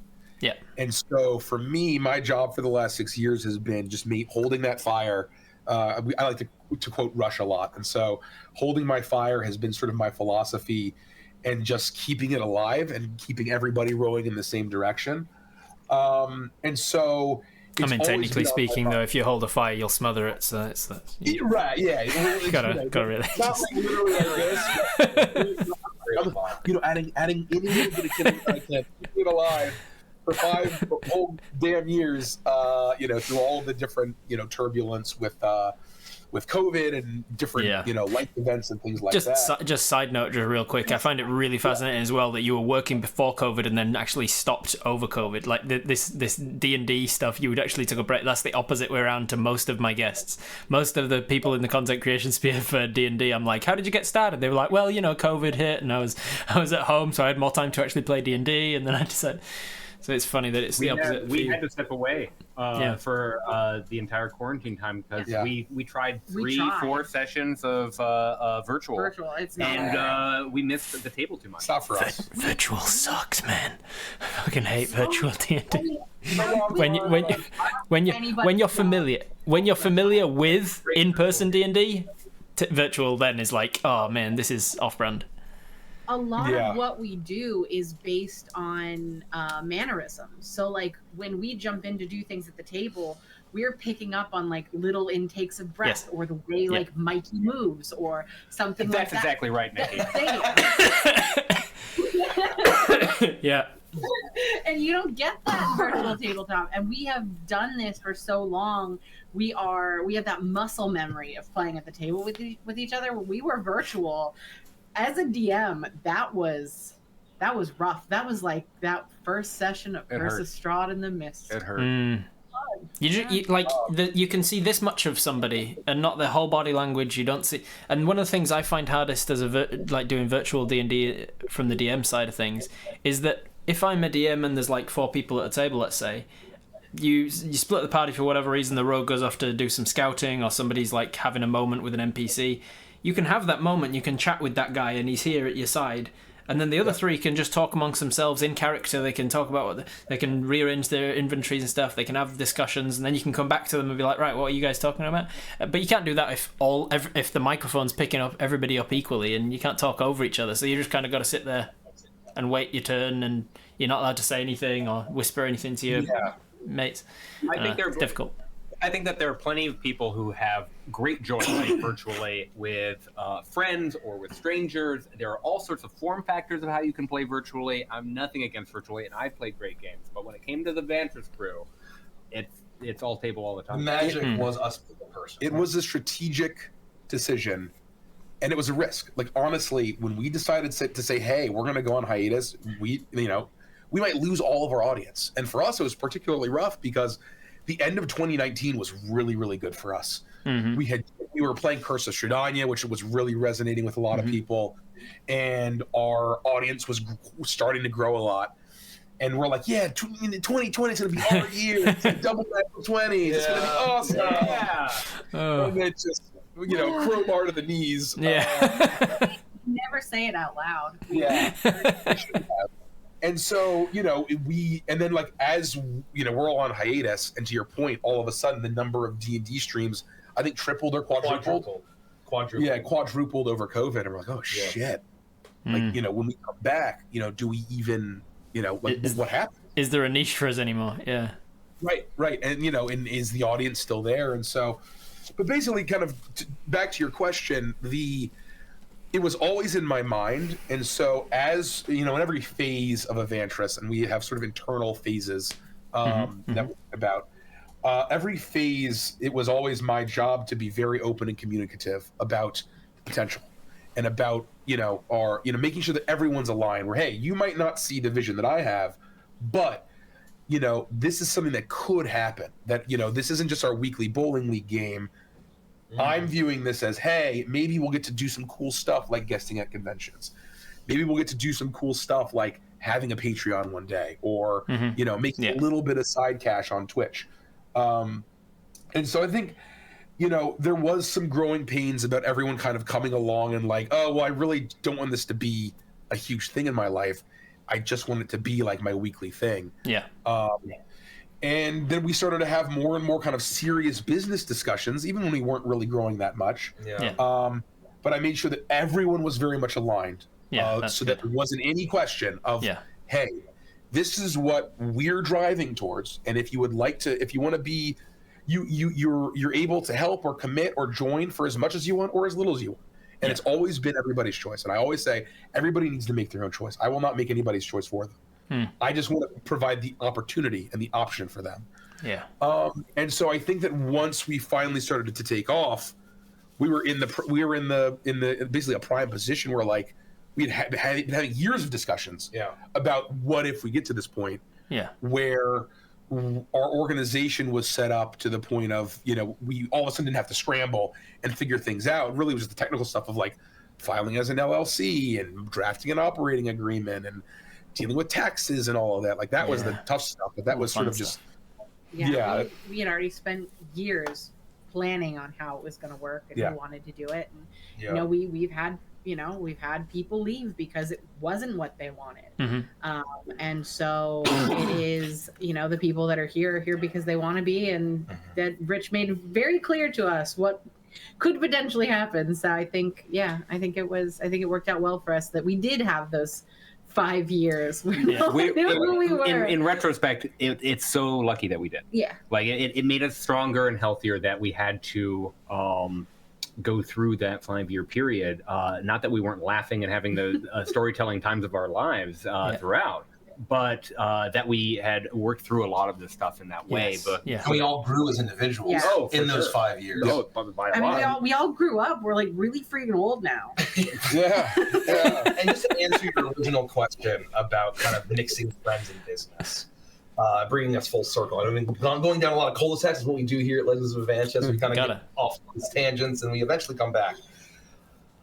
Is I feel like ever since we've been doing it more and more and more in a business, that my relationship with everybody involved has increased. Like, we're even better friends than we were, because it's not just like, okay, how can we make some money or grow something to sell off and make a bunch of money? It's we're all helping each other live a vocation.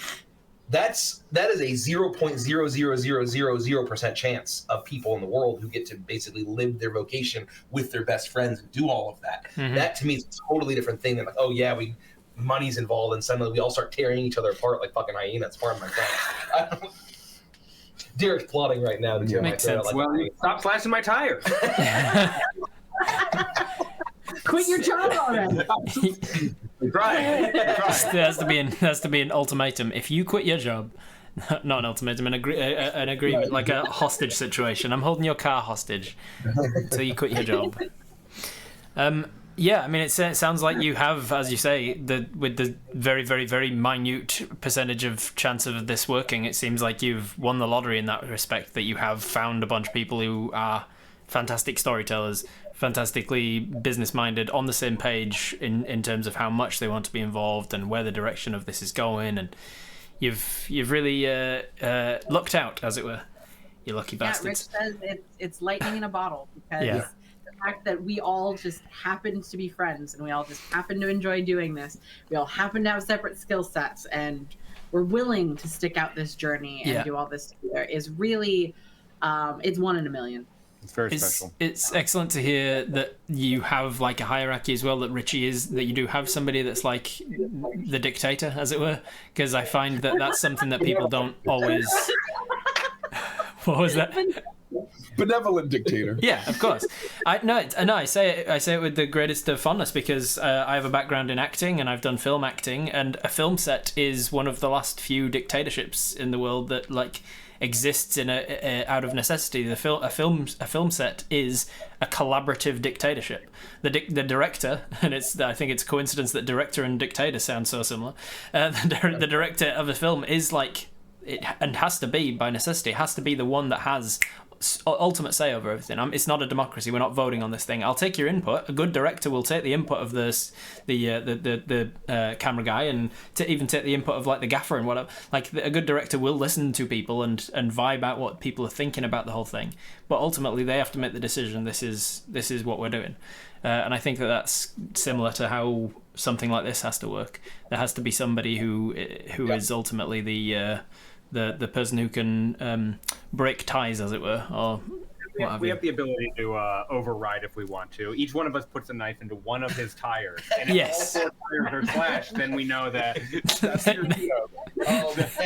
That's how we veto. Yeah, I mean, with any good dictatorship, there's always the option of mutiny, right? I don't have to think about folk horror too much. But that's a really good way to put it, and I think that's one of the things where it's a great thing is that we all have a lot of business experience in our various corporate jobs, and I think most of us, not all of us, have seen how utterly destructive decision by committee is, and avoiding the vote on everything, Yes. all of that, how much that can utterly destroy a project, a team, a company. And so there is never, and there's also trust, right? Is that not one of us, oh, well, I want to be co-CEO. I feel suddenly threatened at ego. Like, and I think that's also one of the things where like success is the death of ego. I'm not going to get into philosophy or spiritualism. But, like, I really think it's the fact that like that none of us have egos. Well, I also want to be in charge. Like, well, why? It's like one of those things where we all have trust in Richie to lead, and we all have trust in each other to basically make the right decision, because we all have that same North Star and that same vision of basically all doing really cool stuff and telling stories and laughing and making cool stuff. I'll never forget the day that we voted not to vote by the commission. Democracy. It was wonderful. As elected mayor or as elected president, my first rule is to make this a dictatorship. I love it. Yeah, and so it was sort of a learning process, right? And I think we actually kind of, along the way, we had tried to make it a little more like, hey, everybody, let's all let's all come together. And it was sort of, a lesson in leadership, to your point, right? About like, I think in any organization, for it to be functioning and not to sort of like, experience entropy and like wither away, you need the buck to stop with somebody, right? And there's an interview that inspired me many years ago where some reporter was talking to Steve Jobs from Apple, and he's like, you know how many committees we have at Apple? And they're like, oh, I don't know, like quite a few, I'd imagine. He said 0, right? And he's like, look, I have a head of iPhone, I have a head of iPad, I have a head of computers, whatever it is, right? And they're all very collaborative, and he trusts the leaders of each of those different things to sort of own their bit of the company. And that's exactly how we operate, basically, where it's, I don't need to be involved in every single little thing. And it's very, very collaborative, because I know that Derek can handle this relationship, or I know Mike can handle this work stream. But sort of just having that the person on the helm steering is important for the vision aspect of the organization. Let's talk. I mean, that's a good segue into the vision, sort of the hint there as to like what is the vision for Legend of Avantris in the future and stuff. Before we get into talking about the future too much, though, I just want to remind people I am semi-reading the chat, but I'm not able to communicate with you as much because I've got some fantastic guests I want to talk to. So if you do have questions, like Melville has done, redeem them with a 50-piece channel point redemption. That way it goes into the requests list, and I'll have some time at the end to actually ask all these questions. Thank you very much for being here, by the way, everybody. I am appreciative of you being here, even if I'm not interacting with you so much. Let's talk future of Legends of Avantris then, including this Kickstarter, and I imagine that's the immediate future, as everything is sort of focused on that. But like, also after we talk a little about Crooked Moon some more, I want to hear about sort of the Blue Sky project ideas for 5 year, 10 year, 20 years. But let's start with Crooked Moon and the Kickstarter. Yeah. So everyone calls me King Shill. So if you haven't heard of the Crooked Moon, it's our Kickstarter that we're running. TheCrookedMoon.com, free dice for all physical backers. Incredible artwork for it, by the way. Yeah. Oh, thank you. Thank you. Phenomenal artists that we're very lucky. Yeah, seriously. Yeah, it's been a joy. Everyone asks, what's their favorite part? It's like working with like dozens of unbelievable artists. It's a dream come true. And basically manifesting our vision for the project. But it's not even just that. Like we're living our dream, and then we're being able to pay artists. Fantastic, right? That's awesome. That's amazing. And so right now, like our so I guess we'll just talk about the immediate, like what we're trying to do is make the best damn game, the best damn folk horror module supplement that we can. And make sure that we're focusing on quality, make sure that we're delivering in a timely fashion, make sure that we are being transparent, and basically thinking about, as consumers, what would we want as a consumer? What would I, Mikey, want from someone I'm backing and entrusting my hard-earned cash to, for a Kickstarter or any kind of project? And basically, having that level of transparency, having that level of focusing on quality. And sometimes working ourselves to the bone. Hope we got to figure that out of how we don't get all horribly ill doing that. But basically, that's like the immediate future. Closing this out, having a smash final week, and then going into the woods and making sure that we make the best folk horror supplement that anyone has ever made. We have a roadmap of, obviously we want to knock this one out of the park, and we're hoping that we're making all of the mistakes this time around, that'll set us up for Kickstarter 2 and 3 and 4, and we have kind of like a 10-year, 5 to 10 year roadmap of at least 4 projects that we sort of want to do. So in terms of Blue Ocean, right, that's one thing is, there's a whole bunch of themes that we love and that we want to tackle. Yeah. So we have those sort of plotted out. And then there's other stuff I just love that because I recently was having this discussion with my my business partner, for one of a better term, Fancy Unicorn, who's in the chat.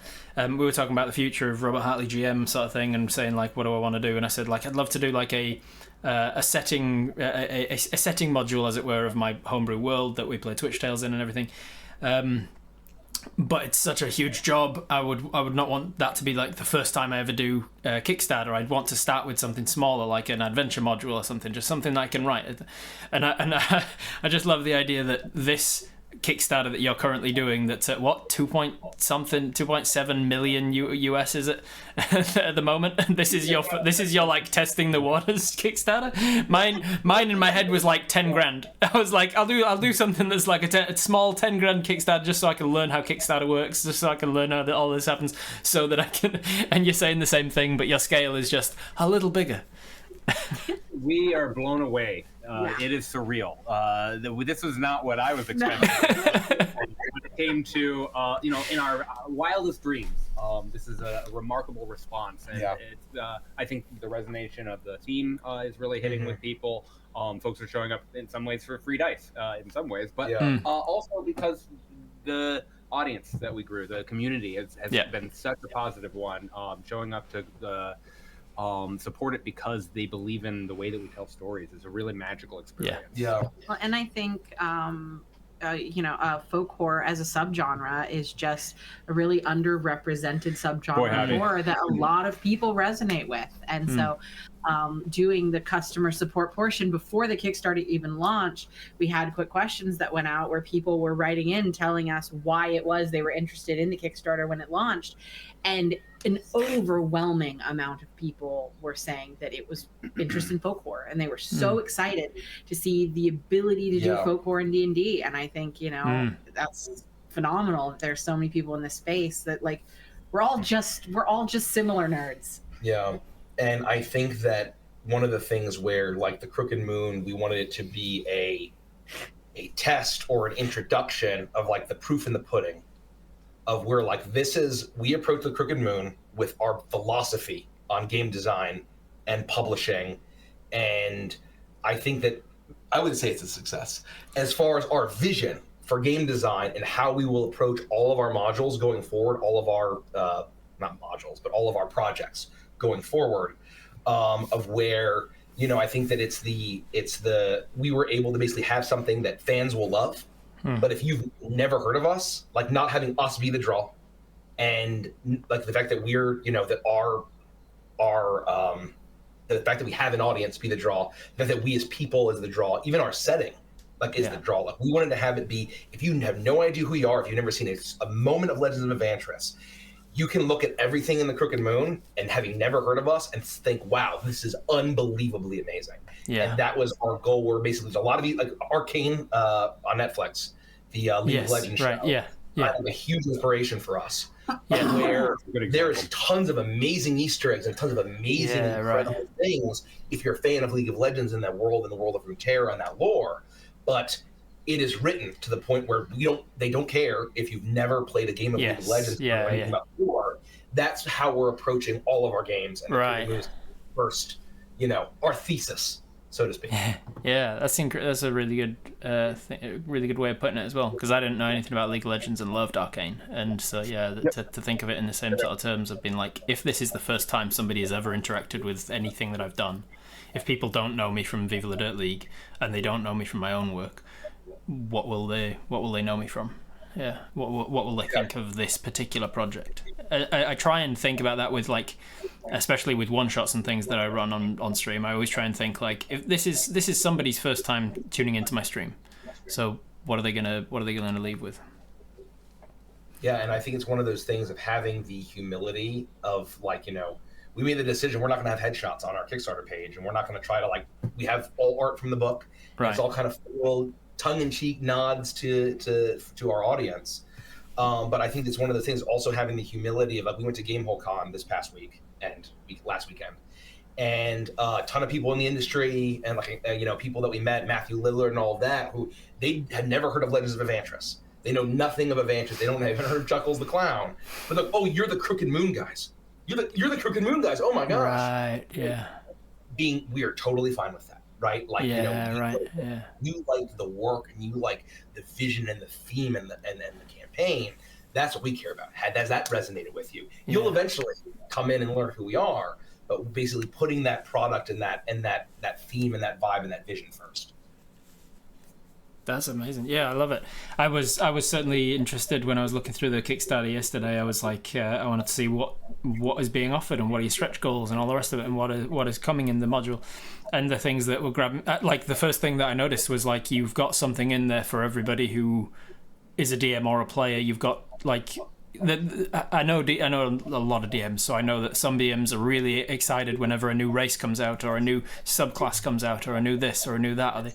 For myself, the thing that piqued me about this sort of trailer that you've got going, incredible trailer by the way, like the art and the stuff, and that creepy ass hag thing that comes and curses the guy in the woods, and with the huge abdomen, tiny body. There's something about that's weird, and like spindly legs. Don't like that. Great stuff, but like in the trailer you mentioned like having monsters that like work as like a multi phases to the battle, or like having things that and it came up in your one shot that you ran with the wolf, and it was like having monsters where you can prepare if you've prepared for it, if you've actually researched it, the monster's easier to defeat, and if you haven't, then it's not. And it's never just a sack of hit points because that's one of the things that is one of my pet peeves about 5e design in particular, is the stat blocks are all, oh, it's got a claw attack and a bite attack and a sack of hit points, and then you can flavor it and be like, oh, but the claw attack does fire damage, and that's enough of a difference, is it? And it might have a tail attack. It might have it might also have a charge. Like it just the monsters are all just so samey that was one of the things that grabbed me. Another thing was your inclusion of the I can't remember what you've called it, but something to do with fate, like including the characters as an integral part of the story. Yeah. Because that's how I run games. Like I cannot come up with a one-shot story. I can't come up with a story idea until I've got the players' characters in. I always make the players make the characters first and then send me them with backstory, and I force them to be like, hey, make sure that you've given me some NPCs from your backstory, because then I can look at them and go, oh, I can tie this backstory element to this backstory element to come up with the BBEG, and then I can work backwards from there to come up with what's actually going to go, what's the story element. Because I don't like playing in games where it feels like I've just been placed on top of the what's going on, and there's no reason why it has to be me. In my games, I always want to make it feel like what's going on has to be you dealing with it. There's no one else. Like you have to be the heroes that are dealing with this for whatever reason, and so I feel like you have to be intrinsically linked to the story. So the fact that that's like a big element of the Crooked Moon. Like what was it a similar impetus and for you guys to include that element, like fating people into the story? Yeah, I think that one of the things that we wanted to do is when we think about like what is the unique value proposition of Legends of Avantris, we think about things that we do really well, and I think that like that narrative is one of those things, and we have a lot of campaigns that weave in the characters' backstories and their motivations into the broad meta plot, and it leads to such a huge level of investment. Yes. And we have a very particular character creation process that we just kind of call the Avantris process, where we will encourage. I think in a lot of games, and there's obviously no wrong fun. A lot of games, if I'm writing, I got my character sheet and I got my backstory. Here you go, DM. That's it. We're done. Right. And so we are going to encourage in the book, and we do that. We also do it in our talk shows and our Q&As, of encouraging a collaborative process where, at the very least, the DM and the player are working together to build the character together, and then allowing the DM to have the tools without having to think and like come up with ideas of where do I weave in this thing. Yeah, right. Okay. we'll have a menu of a bunch of different options of elements of the backstory and the motivation that they'll be then able to use of handing the DM a knife to stab them with. Right. The tires. Stab the tires. And allow them to basically weave it into the broader meta or the broader narrative of the story, so that when the player goes in, they don't have to feel. I think a lot of people, and it's very natural, where they want to have their character have spotlight and have a reason. Well, why am I here? Yes. Right? Yeah. There's a conceit that we have as D&D players. You're in a D&D adventuring party. You have to stick together. Yes. There's still some players, even with that conceit, that they need more to feel invested. Why would my player be here? Why would I just go off into the woods? And so we're hoping that the way that we build the Crooked Moon adventure is there will be elements from backstory and motivation that will unite the party together to deal with the broader narrative and plot, and will make players a lot more invested because their characters are a lot more invested, rather than, there's the evil Dark Lord, you need to save the kingdom. Yeah. And so that's the hope. And then the question always becomes, well, I mean, these powerful wizard NPCs that we're going to go and talk to, why aren't they dealing with it? Like, there's always the question of, like, if my whole investment in dealing with the plot is that it's a world-ending tragedy, and I'm part of the world, so I should want to care, and then the player's instinct is always going, well, there's more powerful NPCs, they can deal with it. And so you have to have, like, a personal investment for the character. Like, why am I here? Why am I going on this quest? Why is it important to me and my character? More than just the meta level of, like, because I know we're playing a game and it needs to be there. Fate weaving is the thing that I'm perhaps most excited about for the writing process, and for what we're going to be incorporating for exactly that reason, to equip masters with the tools to do that a little more readily with the module. Yeah, I'm very fascinated to see the mechanics of how to suggest to dungeon masters how to do that, because, as I say, this is just kind of how I operate, that people often ask me questions of, like, how does this happen, or how do you do this, or how do you write a good story? And I'm like, I don't know if I can tell. Like, I just take elements from their backstory and I make a story out of it. I don't know how to teach others how to do it, really. All right, so let's talk. So we've got Crooked Moon. When are we expecting that to be, like, you've wiped your hands of it? Like, at what point is it done? Well, the campaign ends on November 1st at 11:59 p.m. So we got a couple backed days it left. yet? Go and check it out. The link keeps coming up in the chat, so you go check it out. Put it on a tab.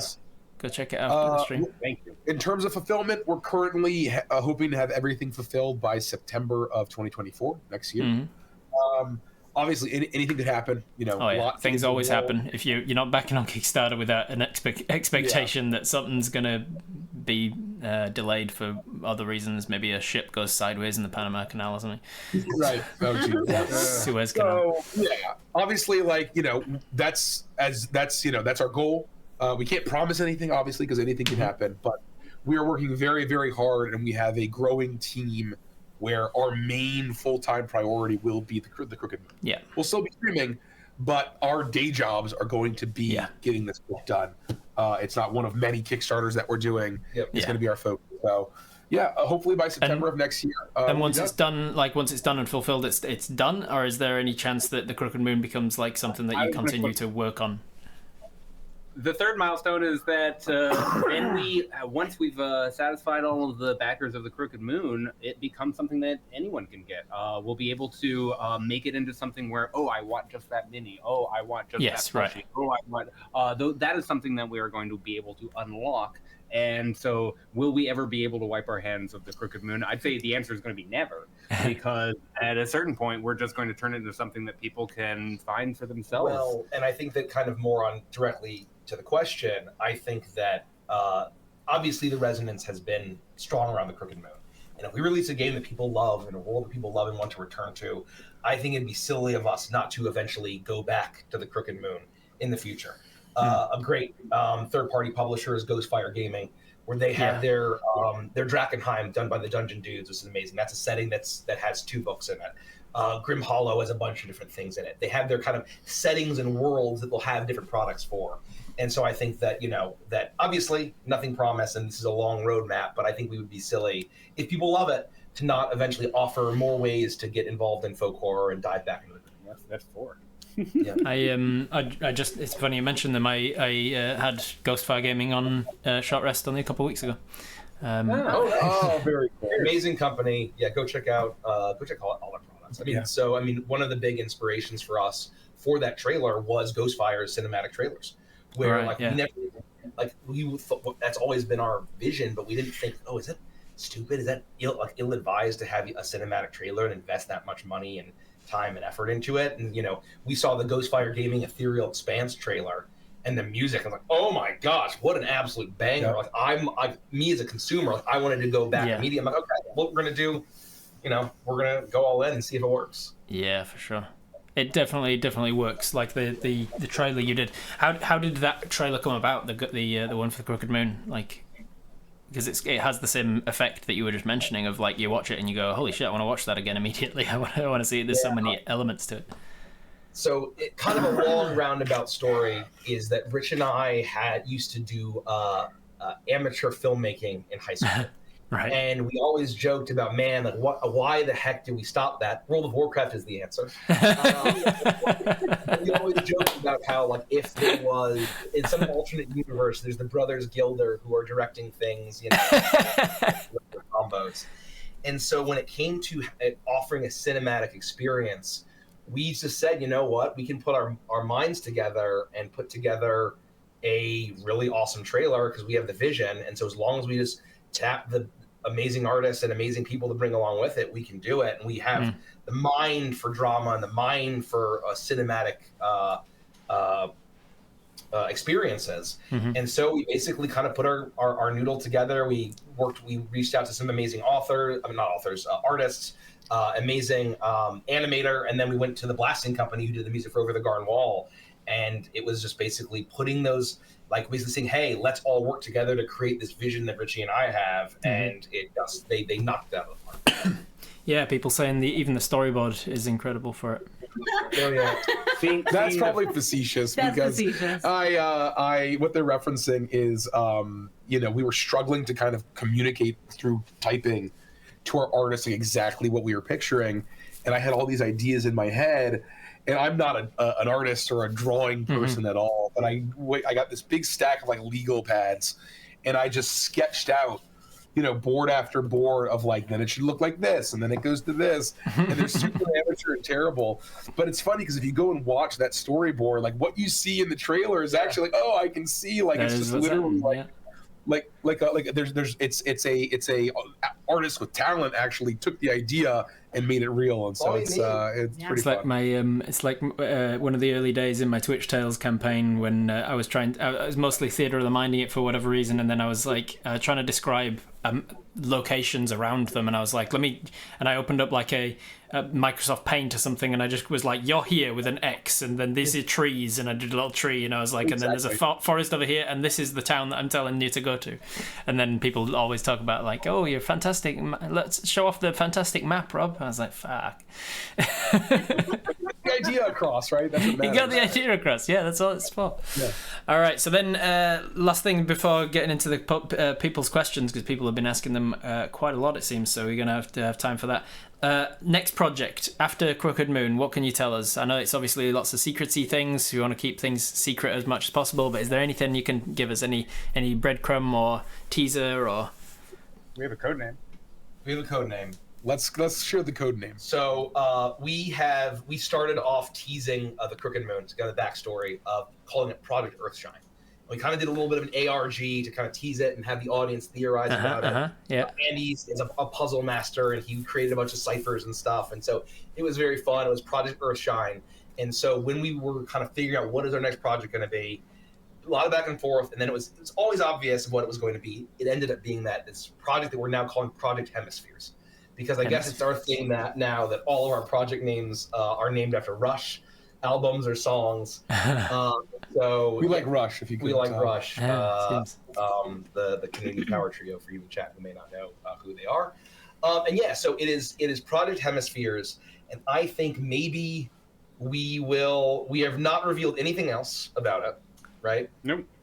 Nothing else. Nope. But maybe depending on how well we do in stretch goals and the like, who knows what we may tease and reveal. And that will be a case of like get this one finished before you even get started on the next one, so that there's no risk of overlap. Or are you going to try and like capitalize on this one coming out with the next Kickstarter going? We will ensure that the Crooked Moon is totally fulfilled before we launch a new Kickstarter. Yes. We've made that commitment because I know there's a lot of companies out there that are sort of putting the tracks in front of the train, and they're launching like they've launched 3 or 4, they've made millions of dollars, and they haven't delivered a single one. It's more in board games, I guess, but it's a problem in board games. It's just in crowdfunding in general. Like, we know that there's that perception, so we want to make sure it's very clear that like that's not our intention. That being said, there may get to a point where, hey, we've done all the creative work, and now we're just waiting for it to get manufactured, waiting for it to kind of cross the ocean, waiting for it to ship out. During those waiting periods where the creative work's done, we're not going to sit on our hands. We're going to shift gears and start doing creative work on the next one. So our hope is that we'll fulfill, and then at some point, not too long after, we'll probably launch Hemispheres. Yep. Fantastic. Looking forward to it. Fingers crossed. Let's jump into the questions from the audience then, shall we? About 2 hours ago, almost the start of the stream, it must have been, Centauri asked, in general, what are your favourite campaign types? Shenanigans or deep humanoid drama? Yes. Yes, exactly right. I knew that would be the answer. It's like, ¿por qué no los dos? For me, I can't have one without the other. Like, I need to have the crazy, wacky shenanigans to balance out the deep, heavy role play and serious storytelling. And I can't live in just one zone. I gotta have them both. So I mean, you speak for all of us. There's a webcomic I cannot remember the name of. I'm sure it would be a quick Google, where you see session 1 and there's a clown and he's like, I'm going to pull out a pie and I'm going to use this pie in order to hit the big bad, right? And then it's session 42 and it's like he's holding a door open, he's about to be crushed, and one of the other PCs is like, I know. Yeah. I had. Sorry, you go. No, you go. I think if you're going from just a session perspective, you have to choose one that you would prefer in playing over the other for just a one session kind of thing. I like the serious role play. I think it's a lot of fun to have to inhabit those kind of characters and feel those feelings and try and bring that out and have these beautiful moments with your friends. So if I could only have one for a single session, I would probably do that. I think I'm aligned with you on that. I have just a quick anecdote from Gamehole Con this past weekend. We were meeting folks kind of in the industry and folks that had sort of know of us because of our shorts and Chuckles the Clown. And I was talking to somebody and I was like, what are you guys doing making a horror campaign? You guys are a comedy troupe. Right. We're not a comedy troupe. That's just, we take the comedy bits and that's what we put out in shorts. Yeah. But, like, this whole other bit that like no one's seen, right? Is that a decision made because comedy is the only one that does well on short form? Because I was speaking with somebody else who said that as well. Like, I've got a lot of shots of really epically serious moments in various things that I do, and they just never do as well as like funny bits because they just don't have the context for it, I guess. I think the problem with serious moments is they're impactful for you. Like the ones that we've put together, they're impactful for us because we lived through it. That serious moment meant that because you had hours and hours of other things. You've invested in everything about the character. That made that moment special. The person scrolling through TikTok who's going to watch the 1 minute short has none of that. And so they scroll past it and they're like, okay, cool. The investment attachment. With humor, however, you can take an hour's worth of content and pull out all of the parts of it that related and create this beautiful 1 minute synopsis of that funny joke that doesn't have a huge tail end or, and present that to the TikTok watcher, and they'll see it and be like, that's cool. They see a couple of those and they're like, I want to see more. Whereas you're not going to get that with the other one. The way I completely agree. The way I think about it is like, make me laugh in less than a minute is a much smaller ask than make me cry in less than a minute. I think that Richie and I think you had asked about like an hour ago or so about like the the process. And so Richie and I very quickly developed our like philosophy and our golden rules of short form content. And it very much aligned where we're like, we will not ever put out epic, dramatic, maybe we will at some point, but like dramatic moments, because at the end of the day, like it just violates all of those golden rules. It is not the short form content. People consuming that just have a certain thing they expect, a certain thing they enjoy, a certain thing that they'll share.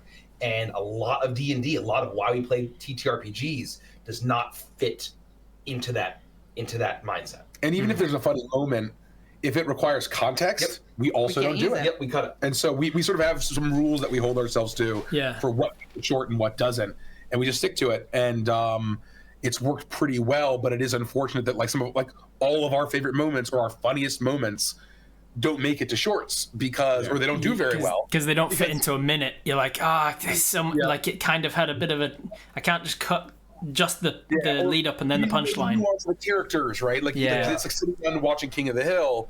If you know the show, right? It's very character driven drama where you need to sort of know the quirks of the characters to laugh at it, versus Family Guy where you don't, it doesn't matter. Right. It's funny no matter what. So it's sort of how we approach it. It's also because like a friend of mine was talking about the content and stuff, and he said like the reason for D&D, I think it was DM Dave from from Careful Cantrip. He was saying like the reason like if somebody's watching D&D over watching HBO, like they're not watching D&D for like the perfect story with the perfect characters and the perfect arcs and blah blah blah, because then you are competing with things that are actually produced. Whereas with like a film set and everything and costume and he says the reason people watch D&D is to watch people having fun at a table, and you can have fun with the serious drama role play stuff with all high stakes stuff and never like comedy, but you're still watching to watch this group of friends having fun at a table with a TTRPG. And I think that's what comes out through the shorts a lot more, is that you can show people that hey, this is a group that are all like really having fun with each other at the table, and you can get that across with comedy. Why I watch Dungeons and Dragons, or why I watch Critical Role, why I watch Us, is because I liken it to sports. I'm not competing with HBO. I'm competing with like NFL almost. I want to find out if we succeed or fail. Yes. A 2. Exactly. And drama. Yeah, this is literally the same analogy I just used the other day. I was talking to a psychiatrist, and he was like, I don't really understand why someone would watch that, though, because he was talking about gaming in general. He goes, I don't know why people tune in to watch somebody playing video games. He likened what I do to watching like streamers playing video games. And I just said, do you watch sports? And he goes, yeah. And I go, why are you watching somebody else play a game? And he went, I was like, because he said, why are you watching somebody else play a video game? Why don't you just play the video game? And I said, because you might not be as good at that video game. You want to watch somebody good at what they do what they do. You want to watch somebody charismatic do what they do and do it well. Like, it's exactly the same as sports. I use the analogy a lot with my brothers because they do not understand what I do for a living. They could not be more different. They're like carpenters and joiners and working with their hands, and they're actually like, building houses. And then they're like, I don't understand why people tune in. And I was like, why do you tune in every day to watch Formula One? Like, why do you watch somebody driving around a racetrack? Because I think most people are one meaningful role away from understanding. Yeah. Yes. And I think one of those things where and that's the great thing about TTRPGs, is they can offer everything, every type of emotion, every type of kind of cinematic, wonderful experience. It can be akin to sports. It can be akin to watching something on HBO. I think we got the comment from one of our OG mods of like, you guys are my Game of Thrones, back when I was still running. Right, yeah. And that sort of thing. But when it comes to short form content, kind of bring us all the way back to where we started, it's like people they want to laugh, they want to see something cute, they want to see something yummy, they want to see something sexy, they want to cringe. Those are the 5? I think that's the 5. Those are the 5. Yeah. So cringe, cute, sexy, yum, haha. Those are the 5 tenets of short form content. Sounds all right. Interesting. And so if you can basically find a way to tie TTRPGs to any of those 5 things, you will be able to have a niche, and you'll be able to kind of ride the algorithm and ride that kind of mindset. So sexy ladies rolling dice while doing mukbang, but in a cringy way. Yeah. I'm ordering chicken wings tonight. We got we got this. All right, Fancy, you're listening. This is how we're gonna do shots from now on. They would be able. They would explode. I'm gonna take my shirt off, right? What are the Twitch terms of service? As long as I'm wearing pasties or doing body art or something, it's fine. Wonderful, excellent. So moving on to the next question. GM Workshop asks, I don't know if you guys got the chance to meet Rackham when he came to Gen Con. Did you meet GM Workshop? You know this stuff? He's one of my yes, I believe we did meet in person. One of my favorite DMs. He's incredible, fantastic streamer. He's at the partner level, but for some reason Twitch keeps turning him down because partner. I don't know who the hell knows how partner works on Twitch. It's a fickle beast. It really is. They certainly are. But yeah, he's an incredible streamer, and I play with him on a Wednesday in the Dragonlance campaign. But he asks, did you expect the shorts or TikToks to blow up as much as they did? You guys are an inspiration. I know that he's currently having some shorts that are blowing up quite well on TikTok, but then he's struggling with the conversion of, like, people are loving them on TikTok, but he's not seeing the people then going across to his YouTube and stuff from that. I could wax philosophical about this quite a bit, but did I expect it? No, I didn't. I was hoping that it would be, it would help. It would move the needle, right? Yeah. But not to be like literal night and day hockey stick, like boom, just all of a sudden explodes. Yeah. And so it's really funny because we had the exact same experience. We focused on TikTok first, and that's all we did was TikTok. And we had like 25,000 people on TikTok, and we saw no movement in our Twitch numbers. We saw no movement in our YouTube numbers. And so we learned very early on, and I mean, really, it's like the first 3 months, TikTok was going so well when we were recognized like once or twice at Gen Con that summer. Once at Gen Con that summer. But for some reason, people that watch TikTok, they will not go anywhere else. So TikTok is the least loyal audience by a country mile. Right. So basically, you can be the biggest TikTok person and the biggest TikTok following, and effectively have nothing else. And you can't capitalize on and build a business or build a brand if you only have TikTok, unless it's like 10 million. And then it wasn't until September, which is when our YouTube shorts that we had taken from TikTok and then just posted on YouTube, those started to take off. That's when they went to Twitch and Discord and the merch store. And right, so YouTube Shorts audience will go, oh, this is great. What other platforms are they on? Exactly. The hierarchy, Instagram too, but not quite as sticky. The hierarchy is TikTok, Instagram, and then YouTube as far as the marketing funnel. Yes. Right, yeah. Like how loyal or how invested they are. TikTok is the areas, and then YouTube, as far as short form content, is generally going to be your most loyal or passionate audience. Yeah, and so really it's just like, having I think growing all platforms is our advice to everybody, right? Like, you're making shorts anyway, just post them everywhere, right? And you'll get a following everywhere. And it's one of those things where we slept on Facebook. Yeah. We're like, Facebook sucks. Like, no one uses it. And it is shocking how quickly we were able to, once we said, you know what, let's just try. Yeah. And we started putting our shorts on Facebook, and we went from like literally, I think, 600 followers to like 50,000 in like a couple weeks. And so many people, I found you on my Facebook feed. I saw you on Facebook. And we just completely were sleeping on that. And it really is about building an engine. We're finding anyone wherever they are. Yeah, wherever you are. To build diversify your portfolio. You're really killing me here, because I've had this argument with my editor, business partner, Fancy, a few times, where she's like, why are you not putting stuff on Facebook? And I'm like, because I hate Facebook. I hate it on principle, I hate Facebook. I'm fine with not using Facebook. And she's like, but now she's laughing at me in the chat. Because of Facebook, and we were sleeping on it because it was some, we don't want to do it. We also slept on Twitter because for similar reasons, and it's a cesspool that has exploded. But refuses to die. Excellent. They did really well, whether you were expecting them to or not. So, Melville then asked, any tips for keeping that fire going for so long? How do you keep the confidence and motivation to keep going? Your story is very inspiring. My to-watch list keeps growing. Yeah, sorry, Melville. I keep adding to the stuff to watch. How do you keep your fire going? When you were talking, Richie, about holding on to that fire for so long? I I'm a self-described stubborn jackass, so that helps.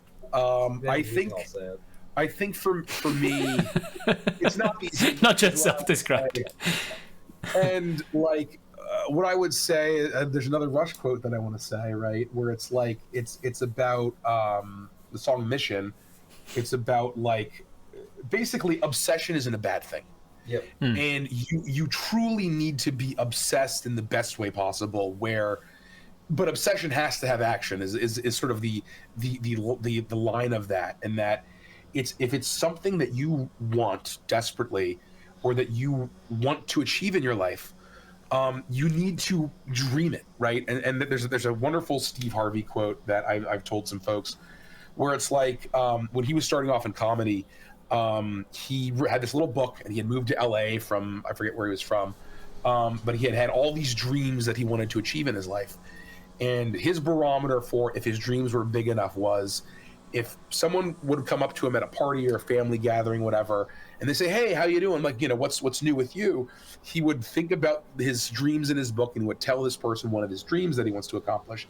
And if they didn't think he was crazy, he wasn't dreaming big enough, right? And so that was sort of something that stuck with me, where it's like, you know what? If you think something's possible, even if it feels crazy, that's how big you should be dreaming. I think that's how big people should be dreaming. And, making sure that you are making decisions in your life that support your dream. That I think that we can all, it's easy to have dreams. It's easy to think of stuff you want to do, but driving towards it in every single aspect of life, that's the hard part. And one like more tactical bit of advice that I would give is, have an inspirational song or an inspirational playlist to keep you going. And I've told people on the channel before that, like, if the song "The Show Must Go On" by Queen didn't exist, Avantris wouldn't exist today. Yeah. There were some times where I was very, very, very close to be like, look, this is, I threw the towel. And and I would put that song on, and I'm like, I could run through a brick wall. I'm going to go edit for 8 hours. It's Saturday night. Everybody else is like, they're at brunch or they're at dinner or drinks, whatever. And I'm just there editing, right? And it's like, it's finding those things that make you want to run through that brick wall. And even if you're nowhere close, even if you haven't made any progress, anything you can do to keep that flame alive, just never let it go out. Because once it goes out, it's almost impossible to kind of bring back to life. And I also want to add on, as far as like staying motivated, is making sure you're in it for the right reason. Yes. You need to absolutely love the game, the people that you're doing it with. This is what I was going to say. You absolutely have to love the process of it. Yep. And if you are doing it to be an influencer, if you're doing it to gain a platform, if you're doing it to launch your acting career, your writing career, if you're doing it to gain Twitter followers and notoriety, if you're using it to build a personal brand outside of the process, if you're doing it to be the next critical role, if you're doing it for money, you will burn out. You'll burn out way All before. I have to do is suffer through this thing in order to get to the thing. No, we've been laughing and joy. It's not how that works, right? Find the love. And so love the game, love the people you're doing it with, and love the process. And that will be how you stay and you work and you keep doing it. You make the sacrifices. If it is a means to an end, there's a ton of people back, especially back in the day, when we used to like be small streamers and we knew a bunch of other streamers that were doing things. A lot of people, my blog didn't work out, so I'll go into D&D. My video game streaming career didn't work out, so I'll go into D&D. That'll be how I do it. If that's the end goal and the platform and the fame and the money, D&D is just a means to an end. A means to an end. Right? That's always that'll never lead to success, as far as my estimation. And I think another thing outside of that is that, yes, Rich carried the flame, but he also had 7 people that at varying times were there to help pick him up. And it was when it was weak. Like, there were many times that he's got a twin brother here. There are many times they can go on walks and Mike can motivate him to keep going and to power through it, or that Andy gets excited and is like, no, like, this is the dream is real. And it's if it weren't for Rich, it wouldn't exist. But you also have to have a good group of people that love you, that see when that song's coming on your playlist or it's played 15 times on Spotify. And problem and say, "Hey, buddy, do this." It's easier. Yeah, it's easier to hold the flame when people around you are giving you kindling for it rather than taking kindling away from you. If you're the only one doing it, and And yeah, good if you stuff. are doing it as a group as opposed to just an individual, right? If your group is kind of feeling more like a cast or a band that hates each other, like, or not hate. Yeah. It's like you've got these bands that have been touring together for 40 years and they hate each other.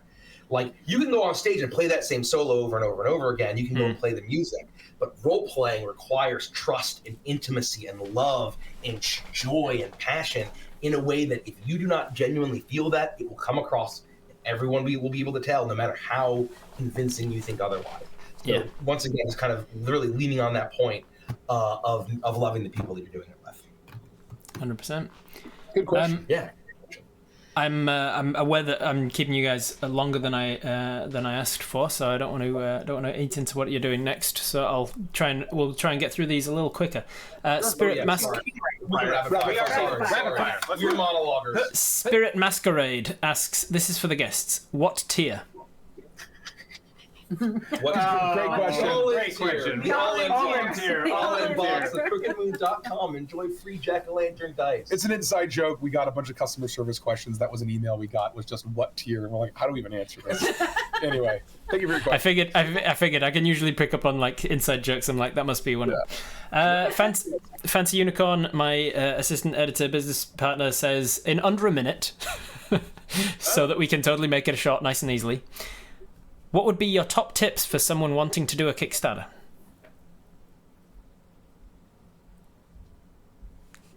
Do you have a succinct way to put this? That's just going to be the minute. That's going to be the shot. Just you guys silent and be like trying to pass the buck. You got to be so. I would say go to conventions, go to trade shows, meet people who are in the industry, meet people who have done this before, and learn. Immediately start meeting people who are working on fulfillment, working on shipping, working on manufacturing, people who have done this process before.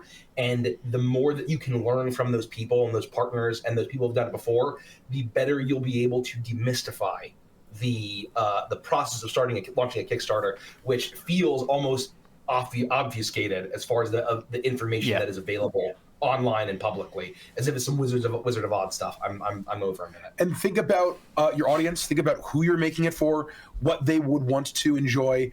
It should not be just about what you want. You're gonna have much more success if you're thinking about, this fan, what would they love? And I'm sure there's a lot more fans out there like that one person that would enjoy your product. That's it. Wonderful. We got it. We got it, everybody. That's it. Buy it. Check the gate. Cuttable. All right. Aloe Veros. Nope. A Lover's Rose. There you go. Capitalize your names. Makes it easier to read. A Lover's Rose asks, when you have the situation of a team member being away or out sick and you have to pick up the slack, how do you balance out the work between you without burning out? Because if one person's the head of design and one person's the head of whatever, and then they're out. Sometimes you just do it. I mean, I don't have a good answer for this because it's like in my experience, right? I've joked on the channel before that just when we talk about, what's your favorite IRL stat? I always say con, because it's for me, I just brute force it. And if I'm not feeling it, I just do it. Anything else that's falling by the wayside, I just pick up and throw on my back and I just get it done. I would recommend if you're in a similar position, sometimes you have to pick up the slack. The show must go on, right? As Freddie Mercury once said.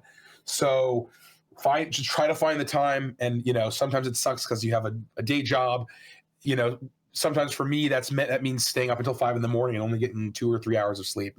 I don't recommend it, but sometimes if the show must go on and the work has to get done, I just do whatever I can to find a way to get the work done. And what I would say is think about when you're in that position. Like, there will come a day when you are sick and you need to step away and you want your friends to pick up that slack so that you can rest and relax. So I always try and think about that when those situations happen. Nice. And it's like, maybe I'm not in a place to do this right now. Maybe this is not a good time for me and it is going to exhaust me. However, I know for a fact so and so would do the same for me, so I'm just gonna do it anyway. Smart. Excellent. Architect Heather says, show off the plushies if you have them. Oh. Get them. You can hand them to me. Get 'em. Don't lock the camera. Well, I love, by the way, there's a running joke in my community about how my neighbours just despise all things nature, because, I don't know if you can hear it, I keep muting myself because my neighbour has taken today to mow his lawn again. Don't know why he has... Can't hear anything, so... Yeah. Oh, that's good. Those are adorable. Holy shit. Yes. So, Available at thecrookedmoon.com. You'll be saying that even after the Kickstarter's done. You'll just be like, it'll just be habit. You'll just get them out like a year from now, and you'll be like, yeah, you can get them at the Crooked Moon. Oh wait, no, you can't. Yeah, exactly right. And they're just as fluffy and squishable as you want them to be. Yeah. I'm so happy with this. I know that we have minor adjustments, right? Yeah, Like yeah. little quality of life improvements, but good grief. Yeah, like a third eye on that goat thing. And some People have been horrible like throat teeth on that crow. That's nasty shit. Yeah. Finding the balance of cute and scary has been our. I don't think the third eye would lessen Phil's cuteness. I don't I think it so. would improve it. Pretty cute. We'll talk. Last question came from JJ Mills 42. Not much of a question, but I've only been watching you guys for a month now. Probably about an episode a day or two.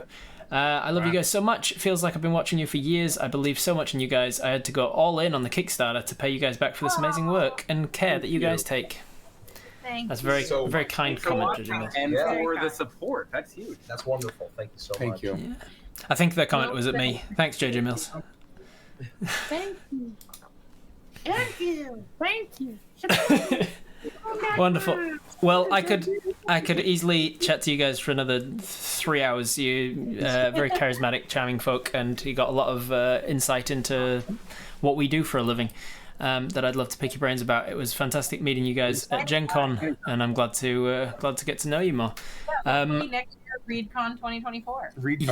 Yeah, ReadCon 2024. Here it comes. We're all aboard for that. God, I loved that. I loved that so much. I loved that we started putting it in the group chat that we had for all of the content creators, and all the people who weren't there just had no context for it. What a legend Reed was. Just such a good spot to just go with it. Yeah, it was hilarious. Good time. Really Fun fun. Gen Con. Yeah, I'm excited for Gen Con next year. Yeah, man, it should be great. All right, well, where can people find you? One last plug for all of the stuff that you do, and whether you have your own personal Twitters and Instagrams that you want people to follow as well.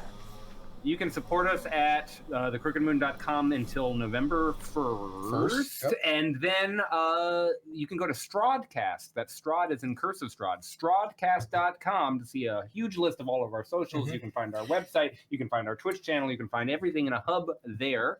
Yeah, we're Legends of Avantris pretty much everywhere. That matters. And Crooked Moon, it ends on the 1st, but then it'll be on backer kit for a while. But you won't get the Jack-o'-lantern dice unless you back during the campaign. That's It's all true. free. Pumpkin King. Pumpkin King, yeah. Pumpkin King Jack. Anything else to shill? I mean, I don't know. We don't really have Hey. personal brands. We live We and are die Legion. And we live and die for Avantris. if you're not doing the D&D thing, there's a reason there's a tier where you can buy your own tarot deck on the Kickstarter. That's a great I point. thought you were gonna make a really gross Derek joke there, and I'm so That means I'm a really good liar when I'm going into the gross jokes. That's a great compliment. You are. You know what? I feel great about that. Thank you. thank you witty so fellow. much. Robert, thank you so much. Really appreciate it. It has been my wonderful pleasure. Yeah, it's been absolutely my pleasure. If you guys are here from the Legends of Avantris crew, from their community, and you don't know who the hell I am, but you've somehow stuck around for 2 years listening to 2 hours listening to me anyway. I'm Robert Hartley, GM. I'm most well known for being the dungeon master for a comedy group called Viva la Dirt League on YouTube. We do half-hour episodes of an actual play focused on comedy and focused on the green screen cutaways of the stuff that's happening at the table. Those are the things that kind of set us apart, I think. Very bingeable. So I'm the GM for that, but I also am a GM in my own right all over the internet at Robert Hartley GM. I do an interactive game every weekend called Twitch Tales, where the Twitch hive mind control the actions of the main character, and I run a bunch of other stuff like tips and tricks and things as well.